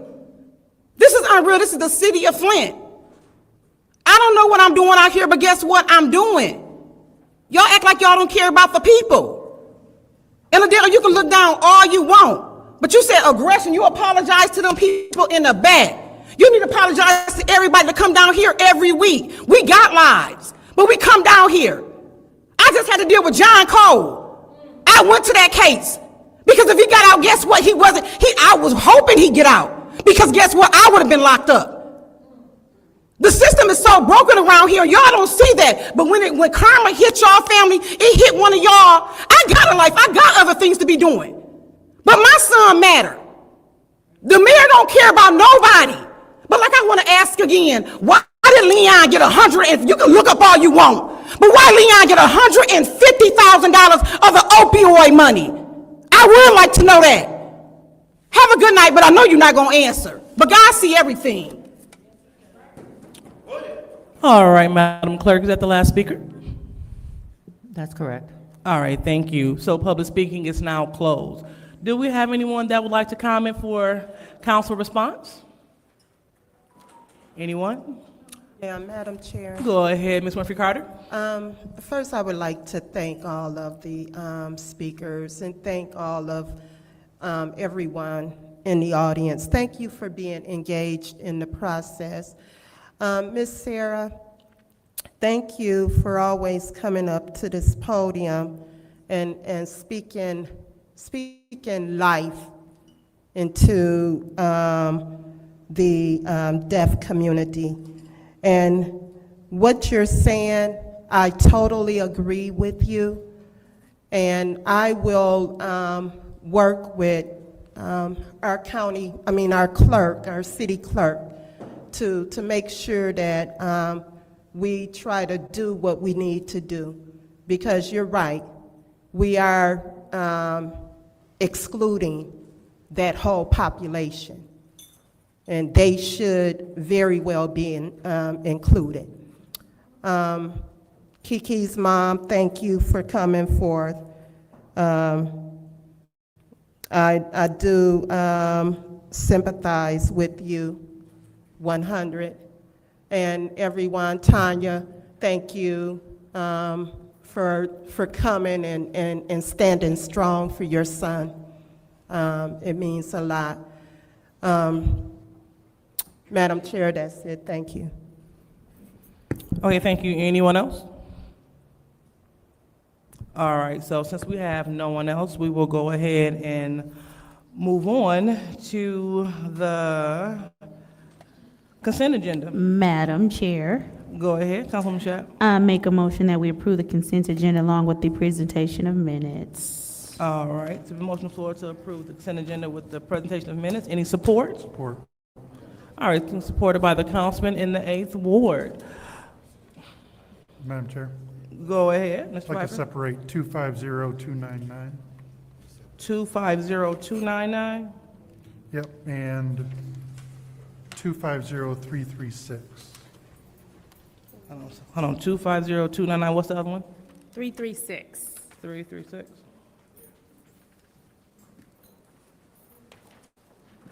Okay. All right. Seeing that that is it, Madam Chair, go ahead. I just want clarity about what the double asterisks mean. Madam Clerk, could you please explain the double asterisk, please, on 250? On the ones that have them, hold just on. what does the double asterisk Thank you. mean in general? So those were misnumbered during the committees. Got So it. these are corrected numbers. Same items, it was just where there's a 3 in the 100th spot on committees, it was a 2 on some of them. So these are just corrected agenda numbers. Okay, thank you. All right. So we have 2 separations. So the consent agenda will include the presentation of minutes, in addition to Resolution 250332, 250333, 250334, 250337, 250338, 250339, 250340, 250329, and 350348. All right. So now it's time for the vote. Roll call, Madam Clerk. for the consent agenda.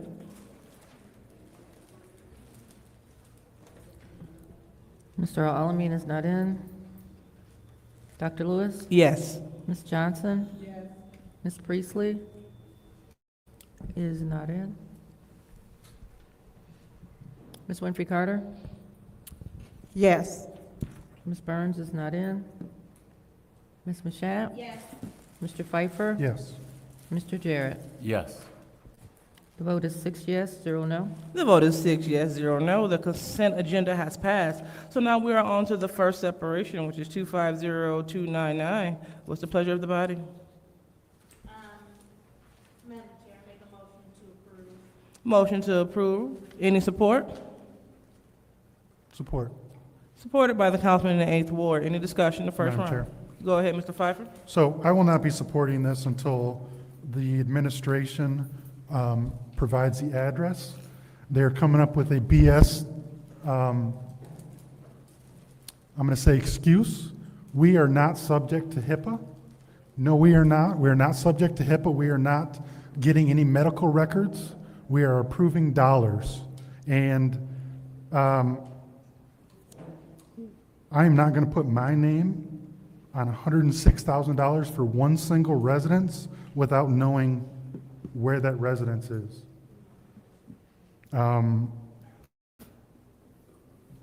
It's as plain and simple as that. I think the fact that we have other lead abatements that have happened in the city, and we don't have any problem disclosing that,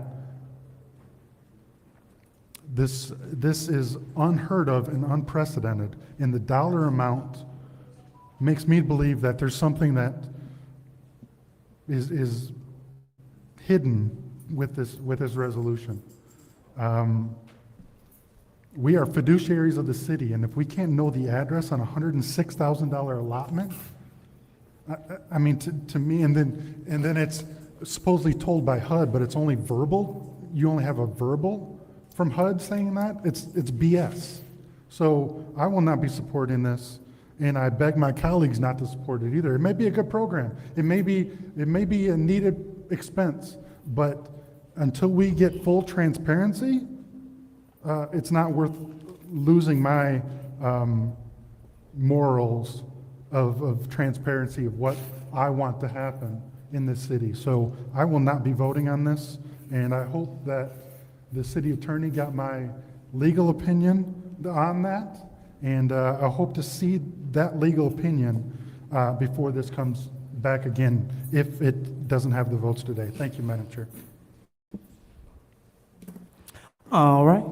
Anyone else in the first round? Madam Chair, Go ahead, Ms. Johnson. are we able to have Mr. Carpenter come up here? Yeah, absolutely. Mr. Carpenter, could you please make your way to the lectern?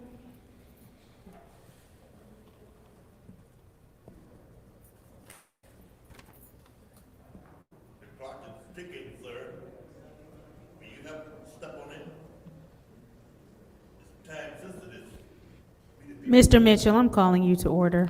Right, thank you so much. Mr. Mitchell, keep yelling out. That'll be your first warning. Thank you. Hi, Mr. Carpenter. All right, go ahead. Good afternoon, Mr. Carpenter. Good afternoon. I have some questions. The 106,529.50. Do you guys, what's the limit that you spend at each home? Or is there a limit? No, there's no limit. Each home varies, just depends on how much lead is in the home.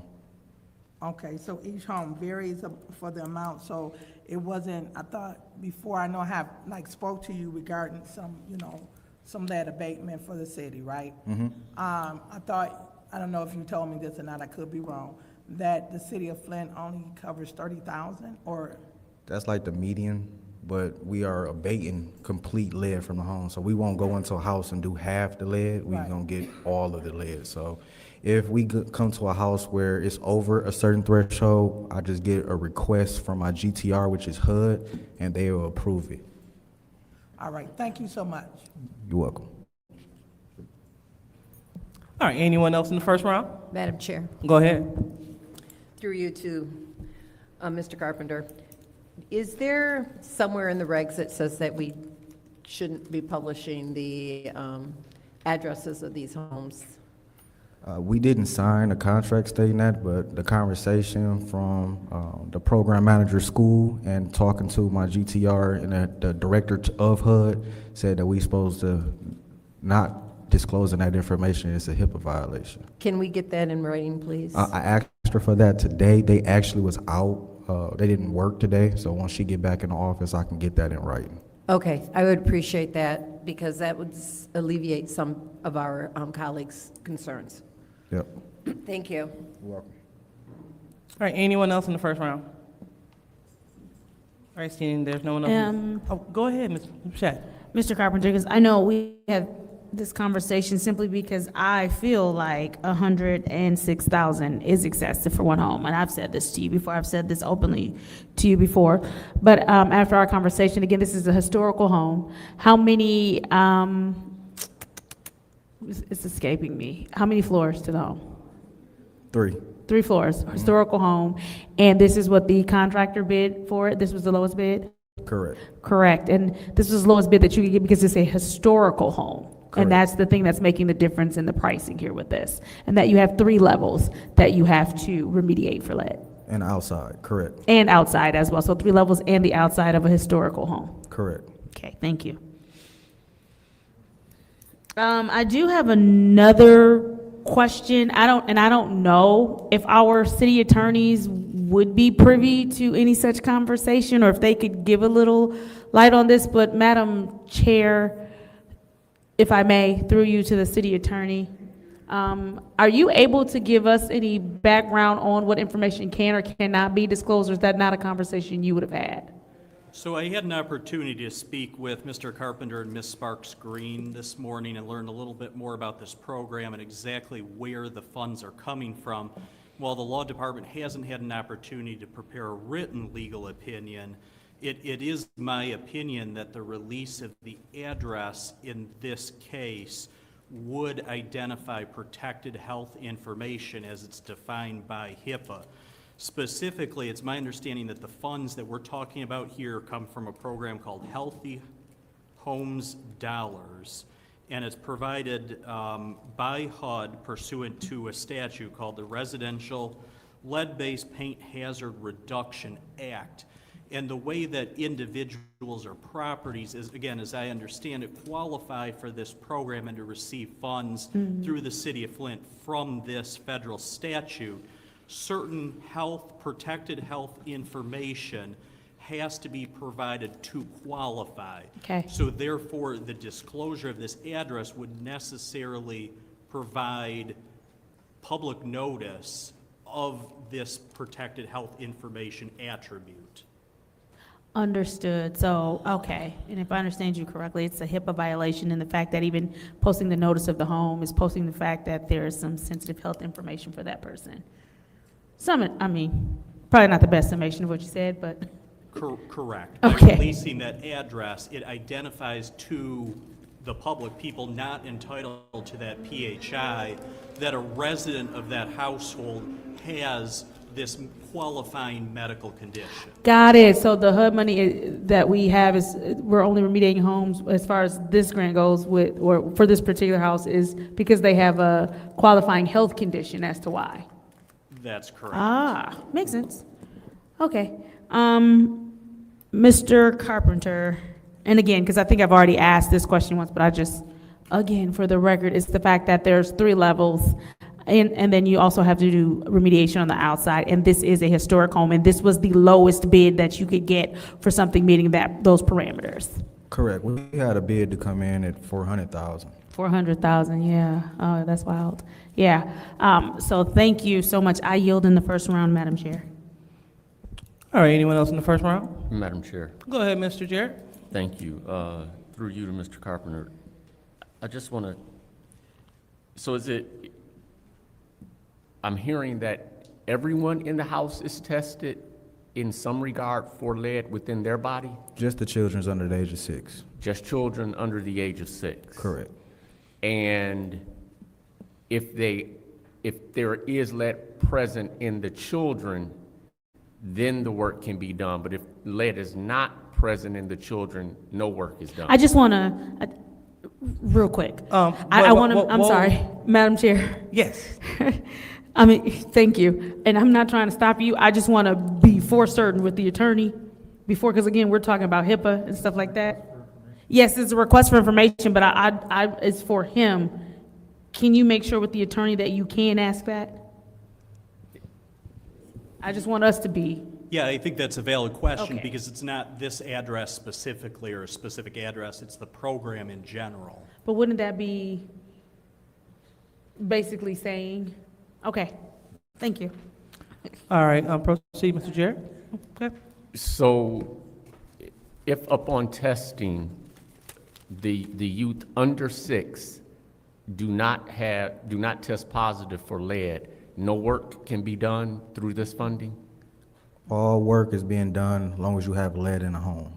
Now, if you test for lead and are under the age of 6, you get shot up to the front of the list.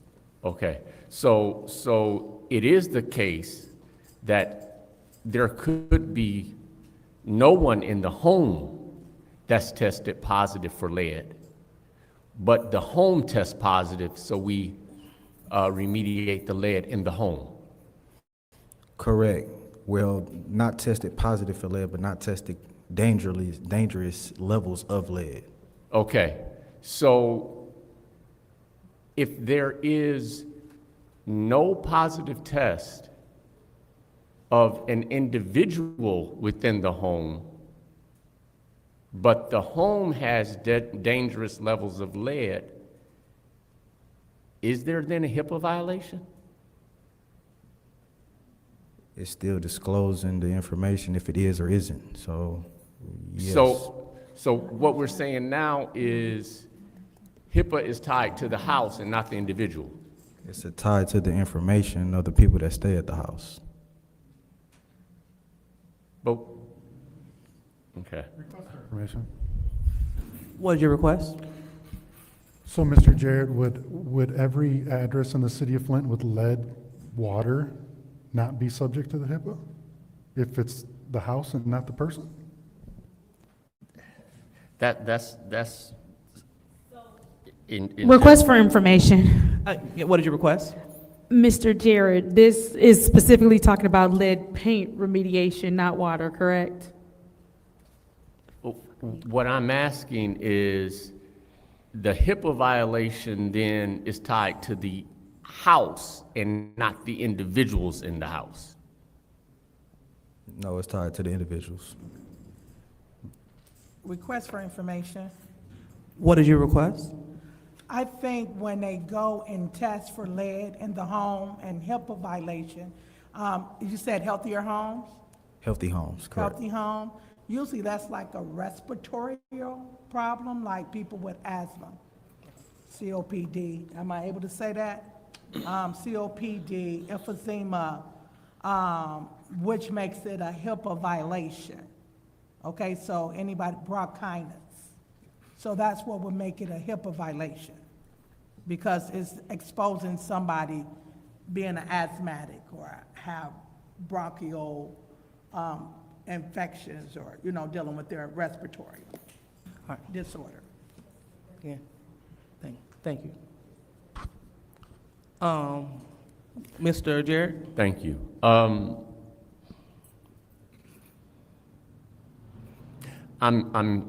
I'm hearing argument for HIPAA violation, and I can maybe even understand that if and where someone in the home had a positive test. But if no one in the home had a positive test, but we're saying the house is, for lack of a different word, but I want to use this word, contaminated, then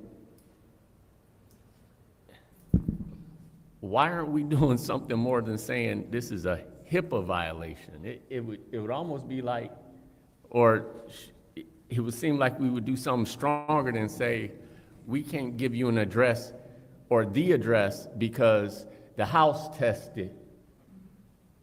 So how does that record on like deeds or something like that, that the house has tested or even been remediated for lead hereafter? Is there somewhere within the documentation of that home, because we can't give the address because it's HIPAA, but if I'm buying a house now that got put up for sale after it was remediated because it was flagged as contaminated, is that automatically disclosed somewhere?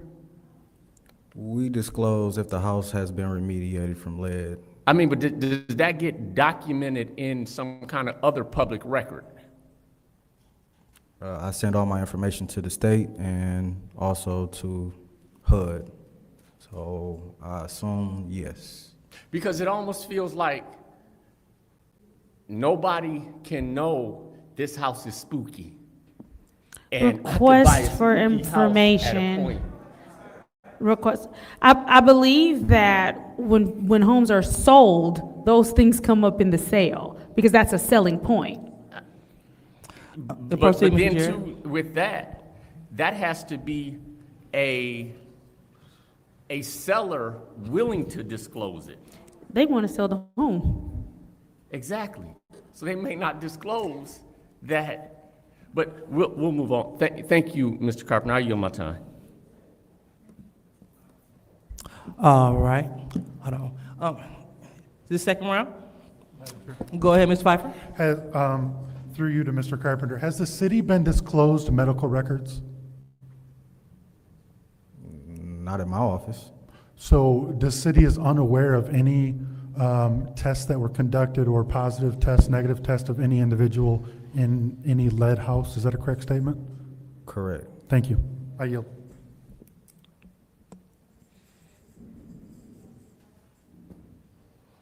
All right, anyone else in the second round? Madam Chair. Go ahead, Ms. Mr. Carpenter, I do thank you for answering or attempting to answer those questions, but all of this is for HUD to decipher through, only because you're simply going off of their directive. So any questions that are being asked tonight would be questions that should be asked of HUD as far as what they're considering HIPAA, what a HIPAA violation, as far as what they're considering should be or shouldn't be disclosed. So I do want us to be clear for the record that while you attempt to answer some of the questions that myself and my colleagues are asking as far as HUD's, what HUD has put in place about what can be disclosed, that is not something that you actually have to answer to because it's HUD's policies and procedures. And you're simply going off of the directive from HUD that you said you will get back to us in writing that this is in fact what HUD said to you. Correct. Okay, I just want to make sure that we're all on the same page here and that we kind of get back to the item at hand, which is the fact that the $106,529.50 is for a 3-story historical home that is going to be abated inside and out, and this was the lowest bid that you could get for a 3-story historical home that will be abated for lead inside and out. Correct. I yield. All right, thank you. Anyone else would like to speak in the second round? Okay, since there's no one else, I'll go ahead and take my time. You know, remediating homes for lead is very important. I know that the councilwoman in the 3rd Ward was sharing with me that, what was the percentage to you, Madam Councilwoman? Yes. All homes that were built before 1978 is infected with lead. Yeah. A lot of that is the reason they're trying to lead abated, to try to make sure that the children do not get lead and ingested in the system. Thank you. And so knowing that we have a lot of homes that were built prior to that, it is our duty, our responsibility to use these federally gifted funds. These are not dollars that are coming out of the city of Flint coffers. These are federal funds coming from the Department of HUD, and HUD has explicitly stated that we are not to give out this information. And so this is not coming from the city, this is not coming from Mr. Carpenter, this is coming from those that are supplying these monies. And I can have an appreciation for that because just last week, you know, when we talk about HIPAA medical violations, we had a council member disclosing my medical history right here. And that absolutely. So when we have people disclosing people's medical history, doxing people's addresses, putting it online, This is the reason why I stand in full support with HUD, not to disclose this information. So we know enough of the facts about it being a historical home, what this money is for, and I think that'd be enough. Giving us an address, what will it do? Are we going to reach out to the owner? Are we going to ride by? What is our intent for this information? I'm just trying to figure that out. And so that's why I stand in full agreement with this resolution, and I want to see this resident home be remediated as soon as possible, because we have people that are waiting to be on this list. And the councilwoman in the 7th Ward, in her other capacity, she has tested people's homes, and they have been full of lead. So this is a problem that we need to handle. So if we can do it one home at a time, I want to do that. And I don't want to hold up funds for something personal that I need. So hopefully my colleagues are paying attention that this behavior has come from this body. We don't need people medical records out, like mine was put out last week. We don't need people's addresses put out, as we saw colleagues put out other people's addresses on the internet. We don't need that. But what we need is to remediate these homes from lead, and I'm 100% with it. So since I'm the last, we will go ahead and we will call for the vote for this resolution so we can remediate this resident's home for lead. So let me ask you this, Mr. Carpenter, before you walk away, did you tell us what ward it was in again? No. Okay, fair enough. Oh, okay. Got it. Thank you. Yep.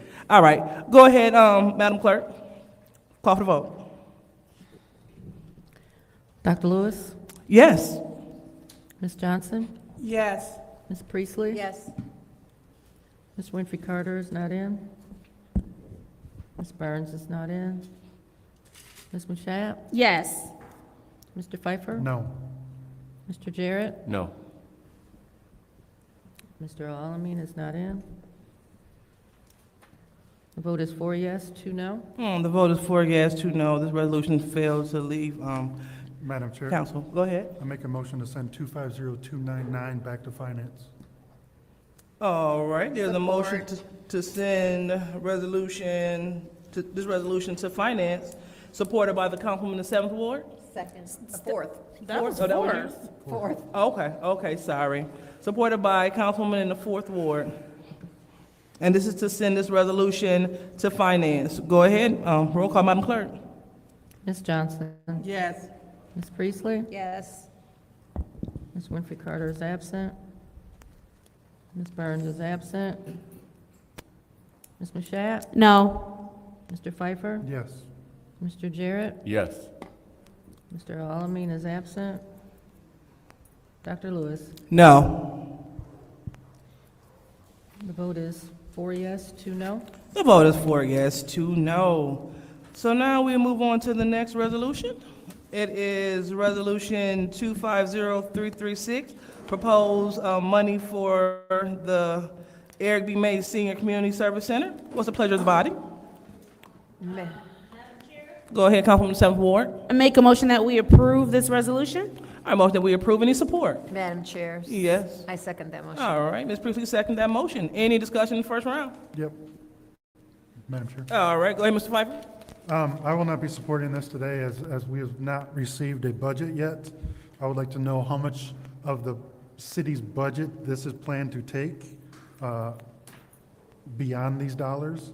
And I'd like to know how these dollars were derived if they don't have a full budget.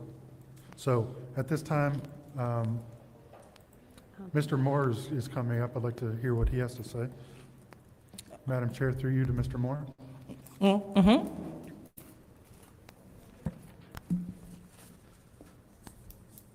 You have the floor, Mr. Moore. Excuse me? I said you have the floor. Okay. The budget for the community centers takes place in two parts. The first part is personnel. And personnel, last time I underestimated, I only gave you the salary numbers for that, but the total amount for the salaries, benefits, pension, everything included is $213,800. And then we have $26,000, which was for the utilities and supplies. Most of that's utilities. Mr. Moore, do you have this in writing? I have a quick sheet that I can provide you if you're interested. Is that something that the clerk can copy? I would think so. Madam Chair, can we take a 2-minute recess to get copies of this? Absolutely. So, we will take a 7-minute recess without objection. 7? Yeah, it's 7 is like number of completion. The motion was for 2. I didn't make, 2.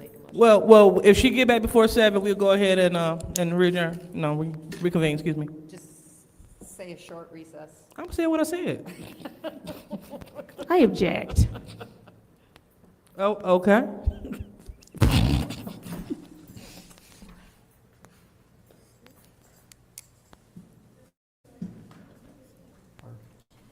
Madam Chair. Hi. Okay, fine. Forget it. Never mind.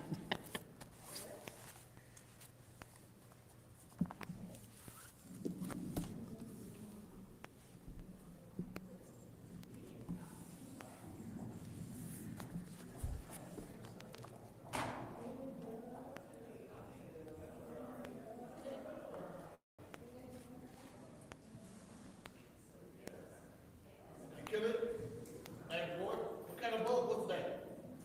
Hello? Trying to look at this break, quick. Come from Germany, how you?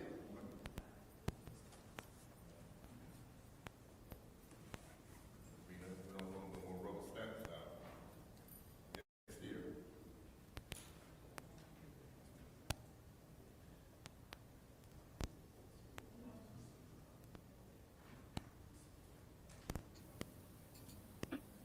What's up, family? 7 minutes, boy. I tell you. He said he had a quick printout sheet. They is just doing what they want to do. I wouldn't pass that stuff anyway tonight. Like, I wouldn't pass nothing. I wouldn't even keep sitting up here playing. And that's crazy that Davina sitting up here playing this game, calling her a doctor of what, likability expert? Act like she's some doctor or something, man. She's the doctor of chaos. Said he's sitting up here playing, man. I wouldn't keep playing with her right there.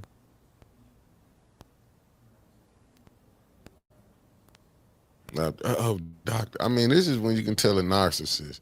She probably told him, you want to keep that 90,000, you better start calling me doctor. Like, they is tripping. I wouldn't even keep playing. Dennis, you still said you ain't supporting. I wouldn't support it now. I wouldn't support nothing. I wouldn't support nothing. What I missed, dog? Nothing. Nothing. See what Johnson is not confused. She's clear marching. She has clear, in facts, she has clear marching orders, and I follow them to the T. End is. What part of the agenda we on? We're at council. I know they in a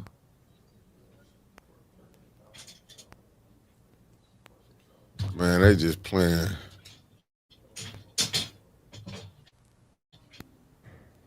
Like, they just playing. I'm a doctor, talked to 2 tree surgeons for 25 years. Man, I'm telling you, this is just like straight up some BS. Okay, so can you please tell me what I missed? You ain't even added on here. Huh? Hold on, family. Let me get this together right quick. Let me get this together. So we can watch it with them.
She on recess. We can talk to the people. Oh, they can hear you.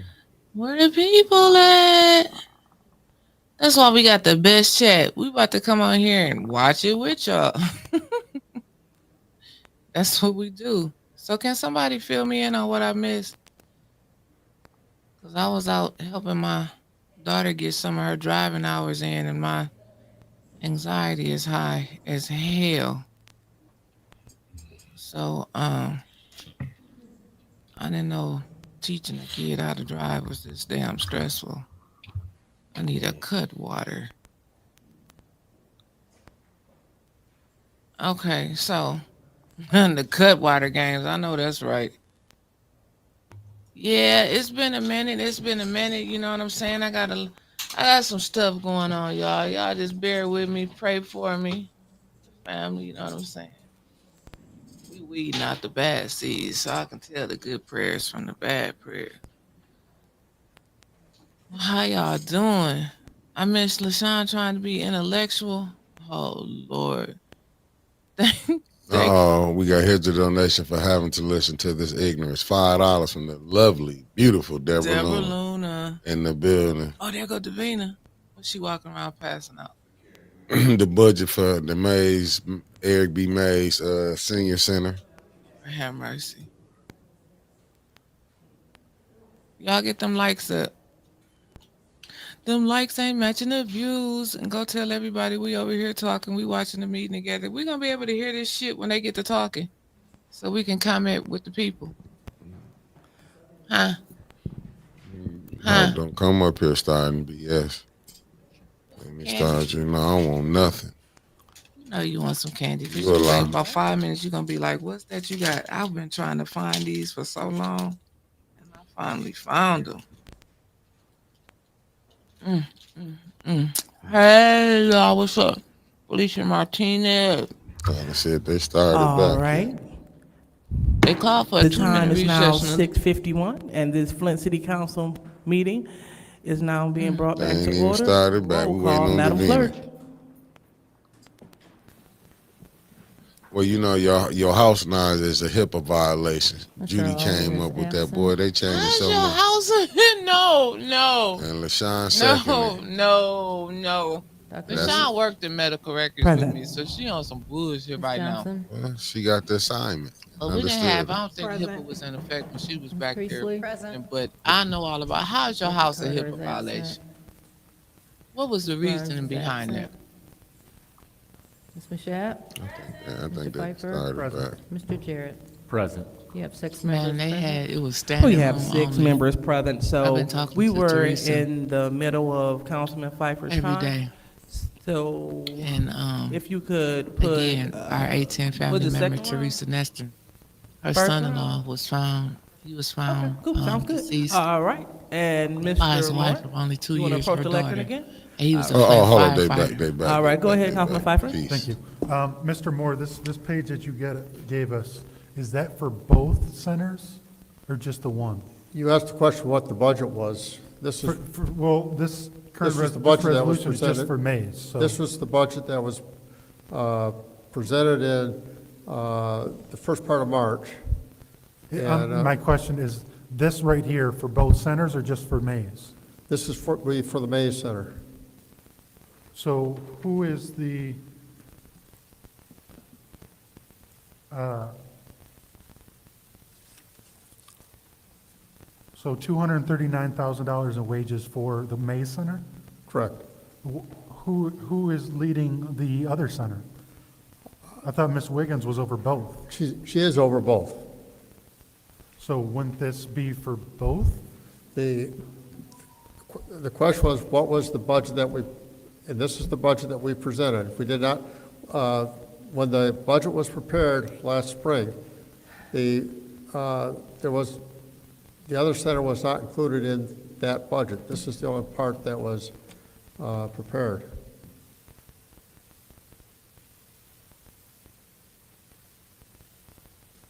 So is it safe to say that half of this would be going towards the McKinley Center?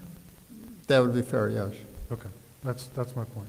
So obviously outside of the utilities, if the utilities was if this was budgeted for only one center, obviously utilities would not be The included for utilities were both? not included, we didn't include anything for the other center, because at that point, when we prepared the budget, that So wasn't. when you prepared the budget, you prepared the budget of $415,000 for the community center? When we prepared the budget for the community centers, we had $213,000 for salaries and $26,000 for utilities and supplies. So, but if you add that up and add it on to what we're asking the county for, it's 415. Oh, yes, if you're doing that, yes, we're looking for additional dollars to help fund that. Right, so other than splitting Mrs. Wiggins' salary,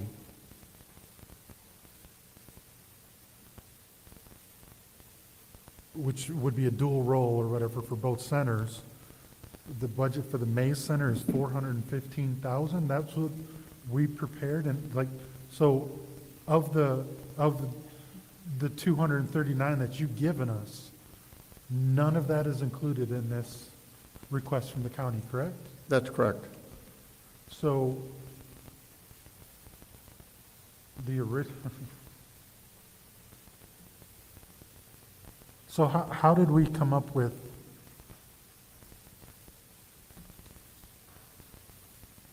What are the professional services, the 75,000, what is that going to be used for?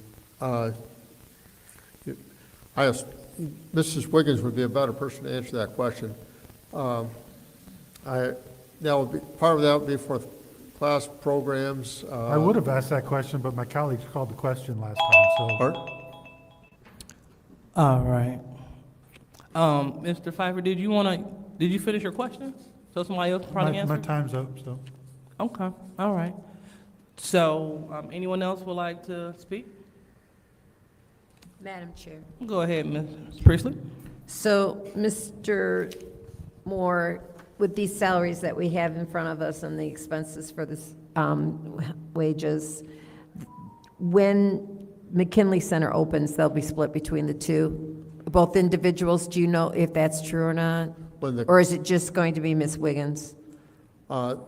There will be, from what I understand, both individuals will be working at both centers. Both centers. So at this point, though, McKinley is not open, so all the expenses are going to the May Center. That's correct. And since we're only talking about the May Center anyways, at this point, to apply for the funding, I can understand that. Okay, so that was my question. I just wanted to clarify that this is only for the one center now, but when they open, there may be, I would assume that if I'm not going to assume, I'm hoping that if we open the McKinley Center, that an employee would also be added to be able to split so that there would be somebody at both centers.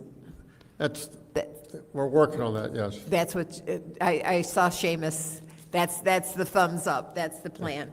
Okay, that was my thought. That would make more sense than having these two individuals just at splitting their time both, although that works. All right. And on the healthcare costs, because I know that Ms. Wiggins' husband is also employed by this, by this facility, that we might not need this. Do we know for sure that this healthcare cost is her cost? I'm not 100%. We prepared the budget before we had Before we had employed. somebody in that role? That's correct. Okay, thank you very much. So it could be that it $18,000 less. Because it would be covered under one employee and not the other. All right, thank you very much. All right, anyone else in the first round? All right, anyone else in the second round? All right, seeing that we have no one else to speak, we will go ahead and call for the roll call vote.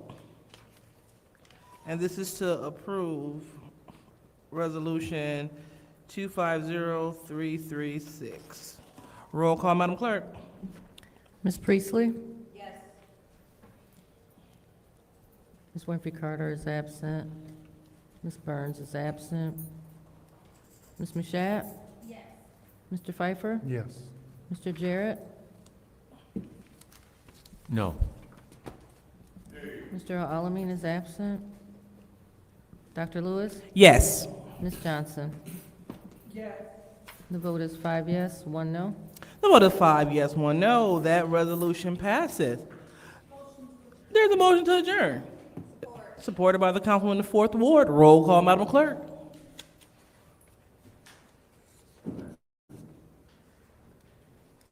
Ms. Mashat?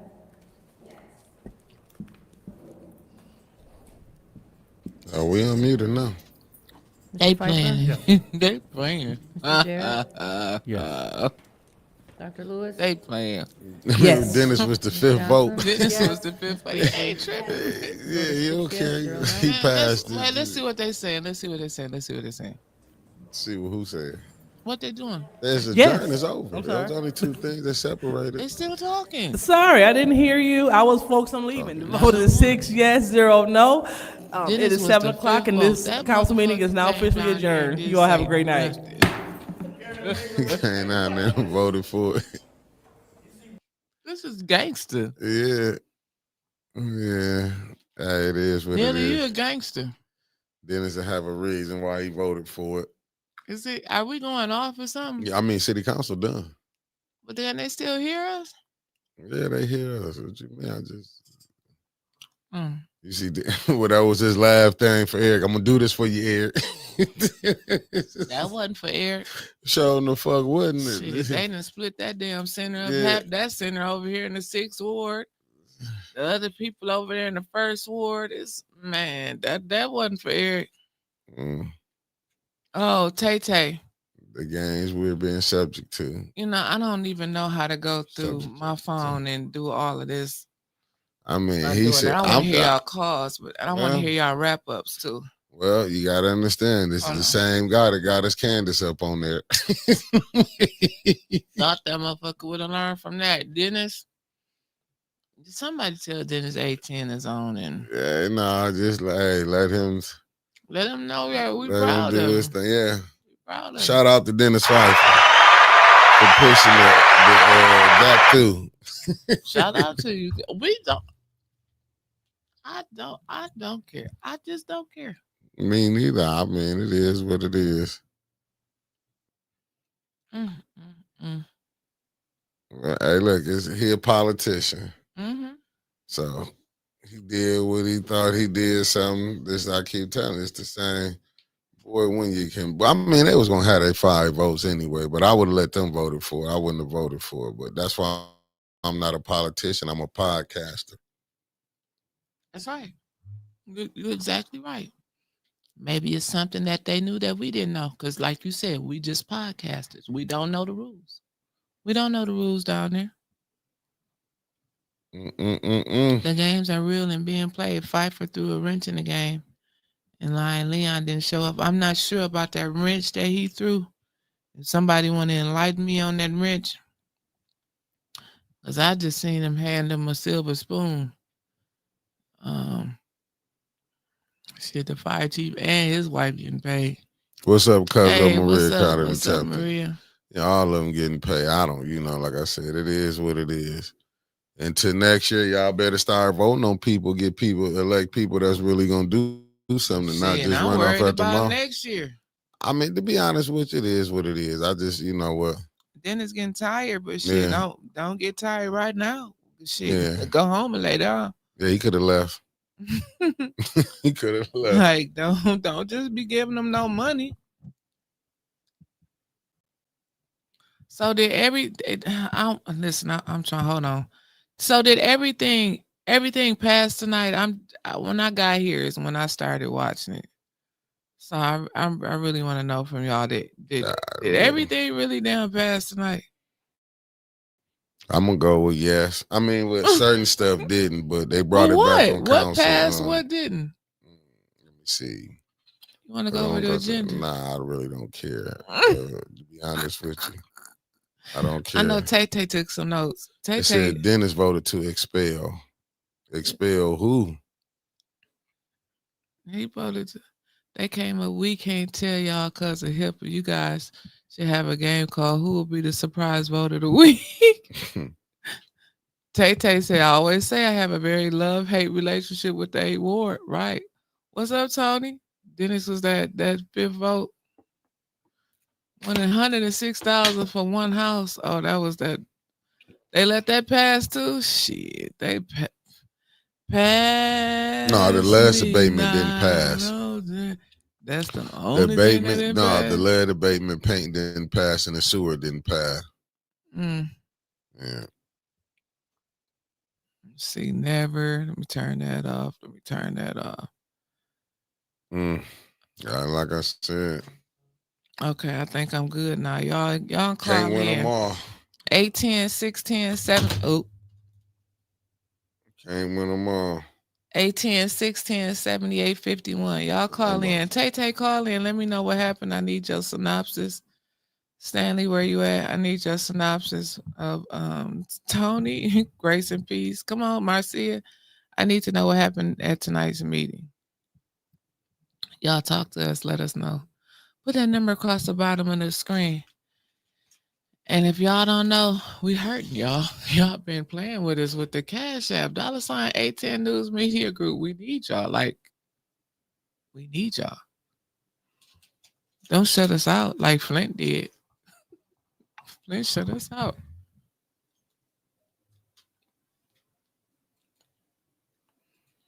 Actually, Hey, nothing Pastor really Gaddis, passed. how you doing? Hey there, sweetie. I just wanted to let you know I got your message.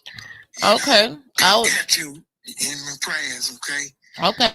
Mickey, Thank you. you know I got you in prayers also. Oh, for sure. You're doing some fantastic work there.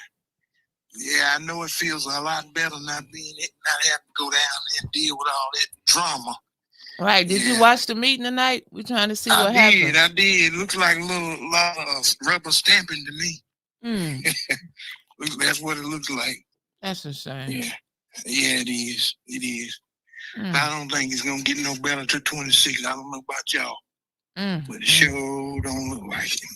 And it sure is. It's a decrease in people. I'm not seeing as many people in there like it was before. Oh no, people got tired. We done got tired. People are hurting. It's a serious time now, and I tell my church, we got to keep our brothers and sisters in Flint in prayer. And I mean, I ain't talking about no little pity pat prayer. I'm talking about we in warfare prayer. It's done kicked up to another notch. We in warfare prayer. Right. So we stand in agreement with y'all. Don't worry about the attacks. You know, the attacks are gonna come. But you know what Ephesians 6 and 10 says, put ye on the whole armor of God, that you may be able to withstand all the fiery darts of the wicked. And we know that the wicked is the enemy. Right. And we know who the enemy is. So is anybody in Flint ready to put your war clothes on? I need all my prayer warriors. Put your war clothes on. Make it put your war clothes on. Everybody put your war clothes on. Put your war clothes on. It's time to take back the city. That's right. It's time to take back the city because time is winding up and it's time out for playing. So we just want you to know on behalf of me and Lady Gaddis and the congregation from the Way of Jesus Christ through Faith Church. I'm still trying to get this name together. We praying. We gonna keep y'all in prayer every day. Appreciate every you. day. Put you back on the screen. Yes, sir. Well, let me get on out the way so you can get the officials. Brother Wood, I want to send a shout out to you, brother. You're doing a good job, Brother Wood. Stanley Wood. Yeah. And look here, Stanley, give me a call sometime so I can chat with you, all right? All right. Well, y'all be blessed and have a good night, and I'll see y'all tomorrow. Okay. See you later, Pastor Gadden. All right. Okay. Bye.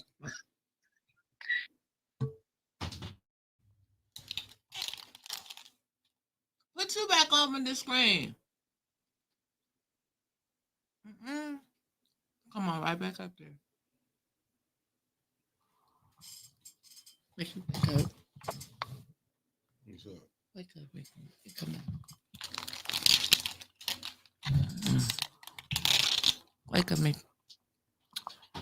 Okay, 610, 7851. What else happened After that third ward episode, the people sound tired. Liddell fired a what? Tanya didn't come at all today? She was there, but she left. I told you St. Mark's was doing their thing with something they having tonight. Oh yeah, what's going on with that? Mickey, come back on the screen. Stop. Come on. I don't want to be on there like that. Well, you on here now. Let's flow. What happened with that HIPAA violation? It was nonsense, and the lawyer is playing this one. I don't know. I'm still trying to figure it out. I'll get back to you with that when I find out what the truth is. Okay, so ain't nobody gonna call me and tell me what happened at the meeting or type in what happened. They just been typing in saying it ain't too much of nothing. Huh?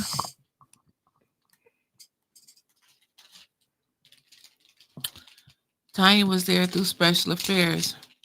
When JEC checked Judy about what special affairs is, JEC. JWC. JWC checked, told her special affairs was just a polish up committee. Did JWC tell her that? Yeah, she went through the basics. What happened? So what they try to do in what they try to do in special affairs today?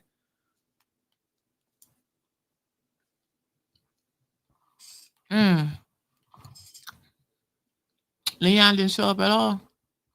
No, he wasn't there. Miss Kiki mama was there. She said he got that welfare dang-a-lang. They ain't had their fifth vote there.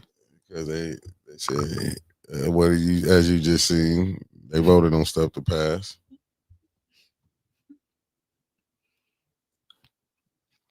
Put it out there that allegedly Leon and Liddell is doing strange things. Who said that? The mama did and said, and Liddell was supposed to drag Kiki allegedly. And she said he giving out that. Call me. Said he giving out that welfare dang-a-lang allegedly. I thought y'all was playing in these comments. Y'all, what happened? Yeah, you was watching it. No, I didn't. I swear to God, I swear to you was God. commenting. But I didn't see. I didn't. Well, I was commenting on not on that part. You was on there. You might have didn't pay attention. You was on there commenting. I was watching the whole thing. I commented on the part. And that part you was commenting. You maybe was commenting and wasn't listening. I wasn't listening. Things can happen. Is that when I was saying let's have some fun? That's when I was talking. That was doing public public speaking. When there were 3 people that spoke. Oh, Sir Gregory, we need this hoodie, and we got to get some more people to make our stuff. Somebody call back. Who gonna call and let the phone ring one time? Y'all know I'm too nosy for that. Let the phone ring a couple times. Not the welfare ding-a-ling. They passing it. She also said he was trying to come into the bedroom and bathroom. Allegedly. Who keep calling and hanging up? Liddell. Oh, y'all need green. Mickey, come on now. They need colors of these. They trying to get some A10 merch. As soon as I get the funds back up, I will be getting it. Then I'm trying to work out a deal with a Don't say nothing else about no sports show. No, don't you worry about what I got going on. Oh, Sarah. Will stay out of that. Sarah, somebody got to Sarah. Did somebody get to Sarah allegedly? Leave Sarah alone. I like Sarah. Well, Sarah was just a little bit too apologetic. Well, Sarah, what they do to you, Sarah? Siri thought I was saying Siri. Tay-Tay, can you call in and give me the Tay-Tay rundown? It's ringing and going straight to voicemail. I'll call you. I had your phone number. Make you talk. Come on, come to the screen now. Because I'm over here working behind the scenes. Cut the crap. Come on now. Listen, you ain't been here. Let the people enjoy you. Was that the 962 number? Tay. I don't know what happened with city council. Mickey want to come on the screen and tell me. No, I'm looking. I'm watching St. Mark's stuff. I ain't sure, but everybody over St. Mark's. Okay, I'm gonna call you back, Tay. Everybody at St. Mark's. I hope they have a good service over there. Yeah, I see Tanya speaking right now. She's speaking right now. Mm-hmm. You want to play it? Mm-mm. You waiting on the people to call in and talk to you, and you want some other stuff. I wasn't waiting on. I was nothing. I was trying to call Tay back. Okay, get handled. That's why I got you on the screen. People You can can take me off there. Hello. Tay. Yes. Okay. Oh, hey, Tay. How you doing? I'm all right, man. Well, what happened today? What happened? So give me the council rundown. I came in a few minutes late, but they were saying that they had issues with Neely's executive order for the Neighborhood Works program. Okay. Because they were saying, like, how are the people getting picked? Because they were trying to say you had to have all of your things paid for, but where was the list? Mr. Moore wouldn't give Jerry a list of the homes. He just kept saying the list changes. So usual, he was unprepared. The sewer did not go well either in special affairs. They weren't really happy about that. I don't remember. Did that go through? I don't think it did either. That's when Tanya was there. Yeah. Okay. And then they were mad because of 2 or 3 things, hadn't gone through committee. And Jerry kept telling them this is not, it's technically a committee. Sure, it's a committee meeting, but this isn't where we do the work. But they just kept reading the council rules and, bypassing that per usual. But I don't know.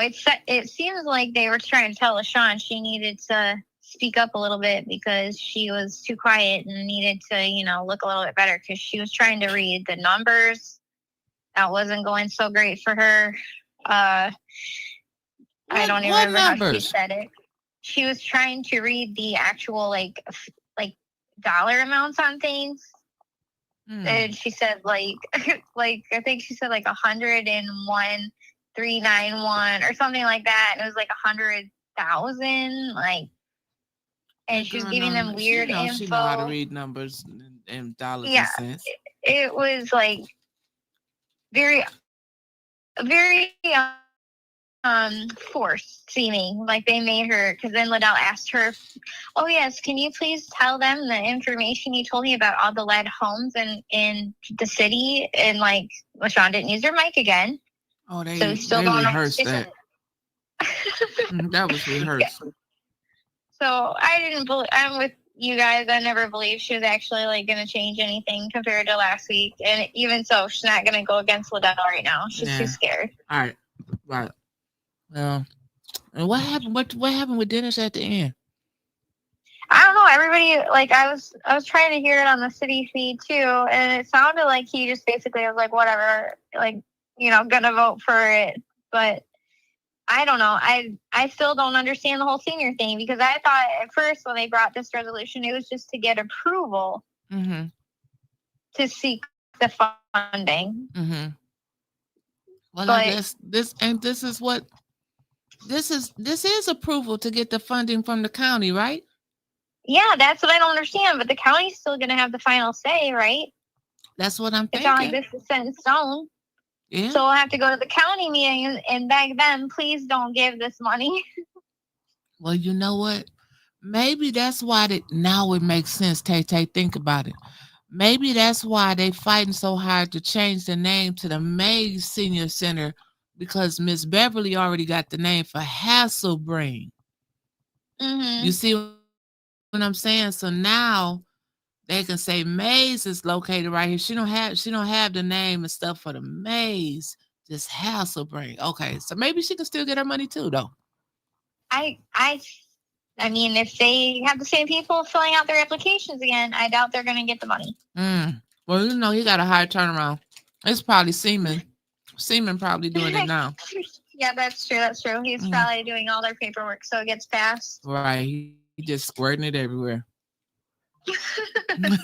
You're so nasty, Tay Tay. Hey, everyone in the chat was dying over Leon and Liddell allegedly, even though I thought we all kind of said that already. Now, wait a minute now. So you said her mama, Kiki mama came down there and she allegedly put out there that Liddell and Leon.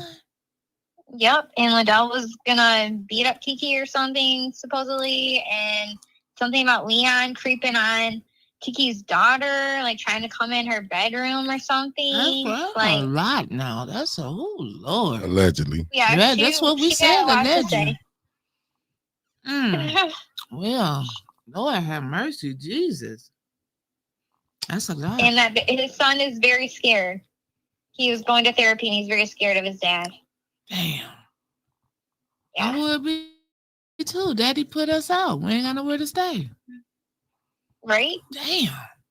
Well, okay. Well, thank you, Tay Tay, for the wrap up. Yeah. Yep. All right. I will appreciate see you guys soon. All right, then. Have a good one, sweetheart. You too. Bye. Okay. Bye-bye. That was a lot going on tonight, Mick. Yeah, it was a lot. Somebody gonna be able to go back and clip it with Kiki mama. It was only 3 people talking. And she put a lot out there. Damn. I don't want to go back and play it, huh?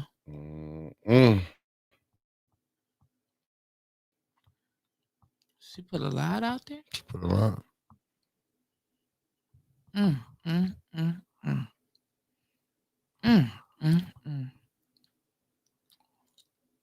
Is she just learning about all this stuff now?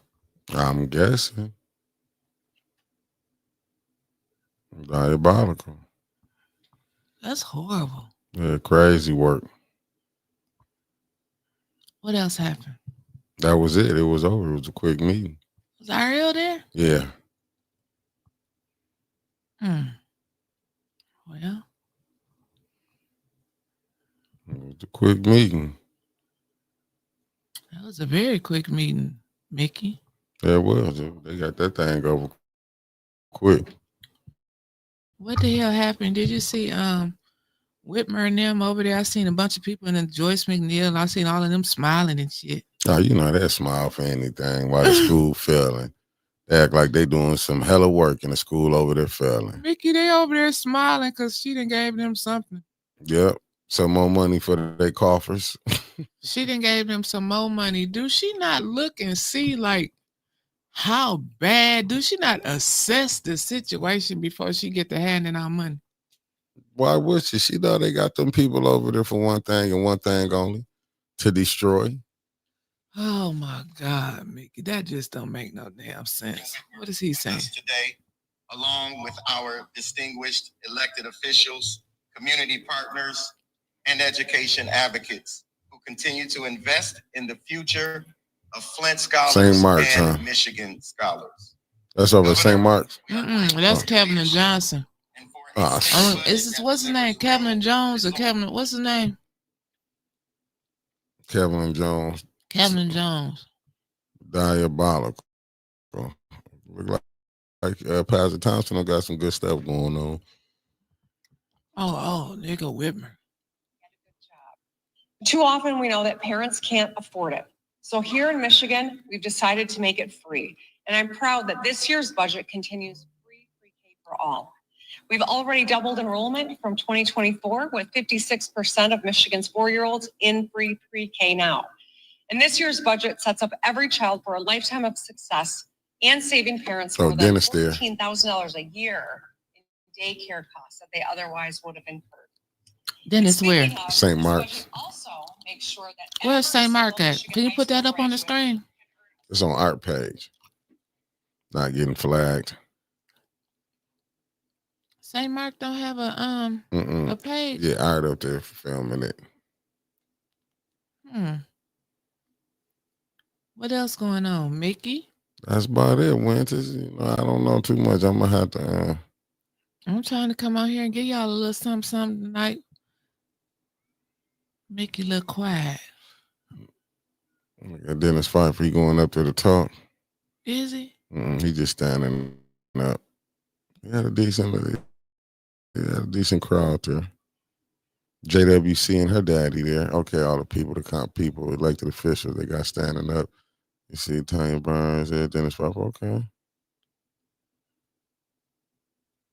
Who else? Look, I'm like, who else? What you see, Mickey? That's it so far. I'm just watching it right here.